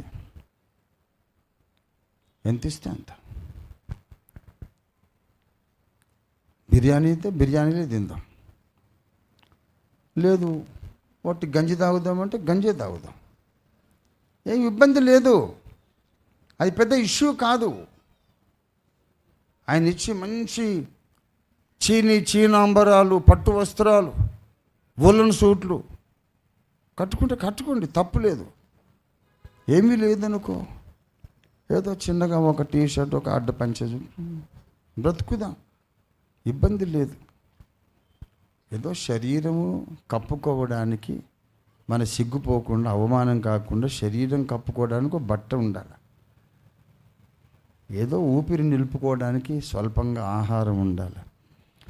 తినడం కోసమే బ్రతకాలి కాబట్టి ఏదో కొంచెం. దేని మీద మనము మనస్సు పెట్టొద్దు. కానీ నిలవరమైన నివాసం మనకు ఉండబోవుచున్నది కదా, ఆ మనోహర స్థలము మీద నిరంతరము దృష్టి నిలపాలి. అప్పుడే మనం అబ్రహాము సంతానం, అప్పుడే దేవుని పిల్లలం. దేవునికి స్తోత్రం కలుగును గాక. ఇది క్రైస్తవ జీవితంలో ఏంటిది? ప్రాథమిక పాఠము. నమ్మి ఏమి సంపాదించారంటే, సంపాదించడానికి మేము నమ్మలేదు. ఆ లెక్కకు వస్తే నీకంటే ఎక్కువ మేమే సంపాదించాం. నువ్వేమో చావుతో నిన్ను వదిలేసి వెళ్ళిపోయి ఆస్తిని సంపాదించావు. మేమేమో చావు తర్వాత కూడా మాతో ఉండే ఆస్తిని సంపాదించాం. దేవునికి స్తోత్రం కలుగును గాక. హల్లెలూయా. మనల్ని చూసి ఎర్రోళ్ళు, గొర్రెలు అది ఇది అంటున్నారు వాళ్ళు. తెలుస్తుంది ఇక్కడి నుంచి వెళ్ళిపోయిన తర్వాత. దేవుని బిడ్డలారా, దూషించే వారిని బట్టి మీరేమి బాధపడొద్దు, చింతపడొద్దు. వాడి నరకానికి పోవలసిన వాడు మరి అట్లాగే మాట్లాడతాడు. ఏమంటే నరకానికి కూడా క్వాలిఫికేషన్, మినిమం క్వాలిఫికేషన్ ఉండాలి కదా. అందుకే వాడు అలాగే తిట్లు, దూషణలు, తెలివి తక్కువ వాదనలన్నీ వాదిస్తాడు. కానీ మనకు తెలుసు, మనోనేత్రాలు వెలిగించబడిన మనకు తెలుసు, అవతల ఉన్న ప్రపంచంలో మనోహర స్థలాలలో దేవుడిచ్చిన మహిమ స్వాస్థ్యాన్ని పొందడానికి మనం యేసును అంగీకరించాం. అదే నిరీక్షణతో మనం శేష జీవితం జీవిద్దాం. ఈ విషయం అందరికీ తెలియజెప్దాం. దేవుడి వాక్యమును మన వినికిడిలో ఆశీర్వదించి ఫలింపజేయను కాక. రండి ప్రార్థన చేసుకుందాం.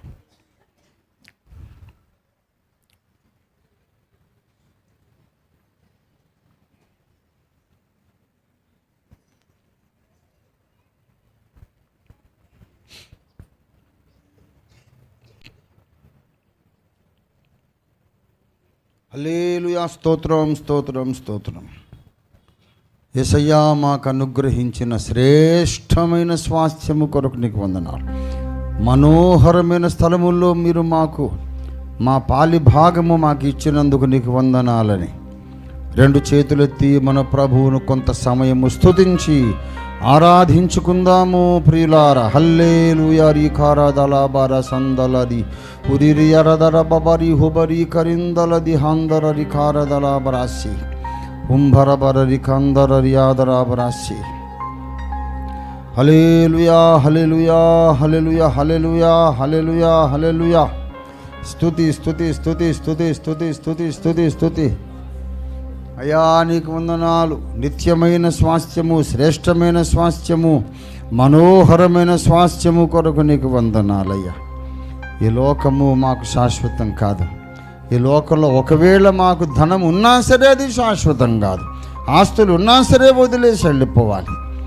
కానీ వదలనక్కర లేకుండా నిత్యము మాతో ఉండే స్వాస్థ్యం, యుగ యుగములు మేము ఆనందించగలిగే స్వాస్థ్యం మా కొరకు మీరు సిద్ధపరిచినందుకు నీకు వందనాలు. హల్లెలూయా హల్లెలూయా హల్లెలూయా హల్లెలూయా హల్లెలూయా హల్లెలూయా హల్లెలూయా. సిద్ధపరచిన పురమును చేరా వాగ్దానము, సిద్ధపరచిన పురమును చేరా వాగ్దానములను నమ్మి నడచిన అబ్రహాము వలె సాగిపోవుదము. అబ్రహాము వలె సాగిపోవుదము. ఆత్మనియమము ద్వారా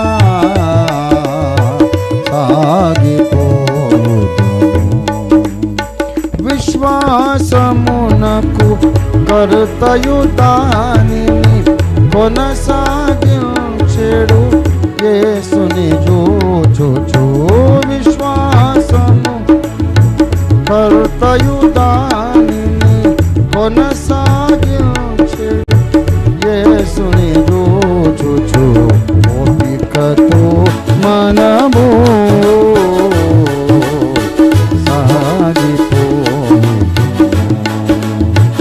ఓపికతో మనము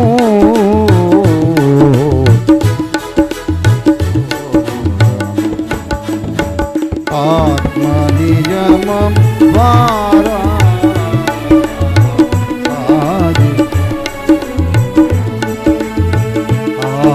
ఆత్మనియమము ద్వారా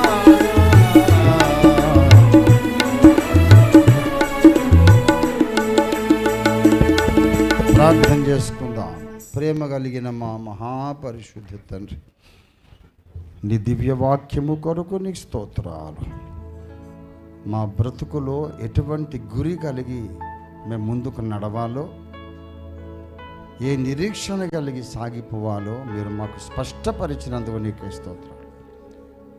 ఈ లోకములోనే, ఇప్పటి కాలములోనే, ఈ జీవిత కాలములోనే భాగము పొందిన వాళ్ళం మేము కాదు. అలా పొందిన వాళ్ళు ఈ లోక సంబంధులు ఇప్పటి కాలంలోనే పొందుతున్నారు. కానీ తాము అనుభవించకుండా ఎవడికో వదిలేసి వెళ్ళిపోతున్నారు. కానీ మేము ఇప్పటి కాలంలో మా భాగం ఇంకా పొందలేదు, మా స్వాస్థ్యం ఇంకా పొందలేదు, మా పాలు ఇంకా పొందలేదు.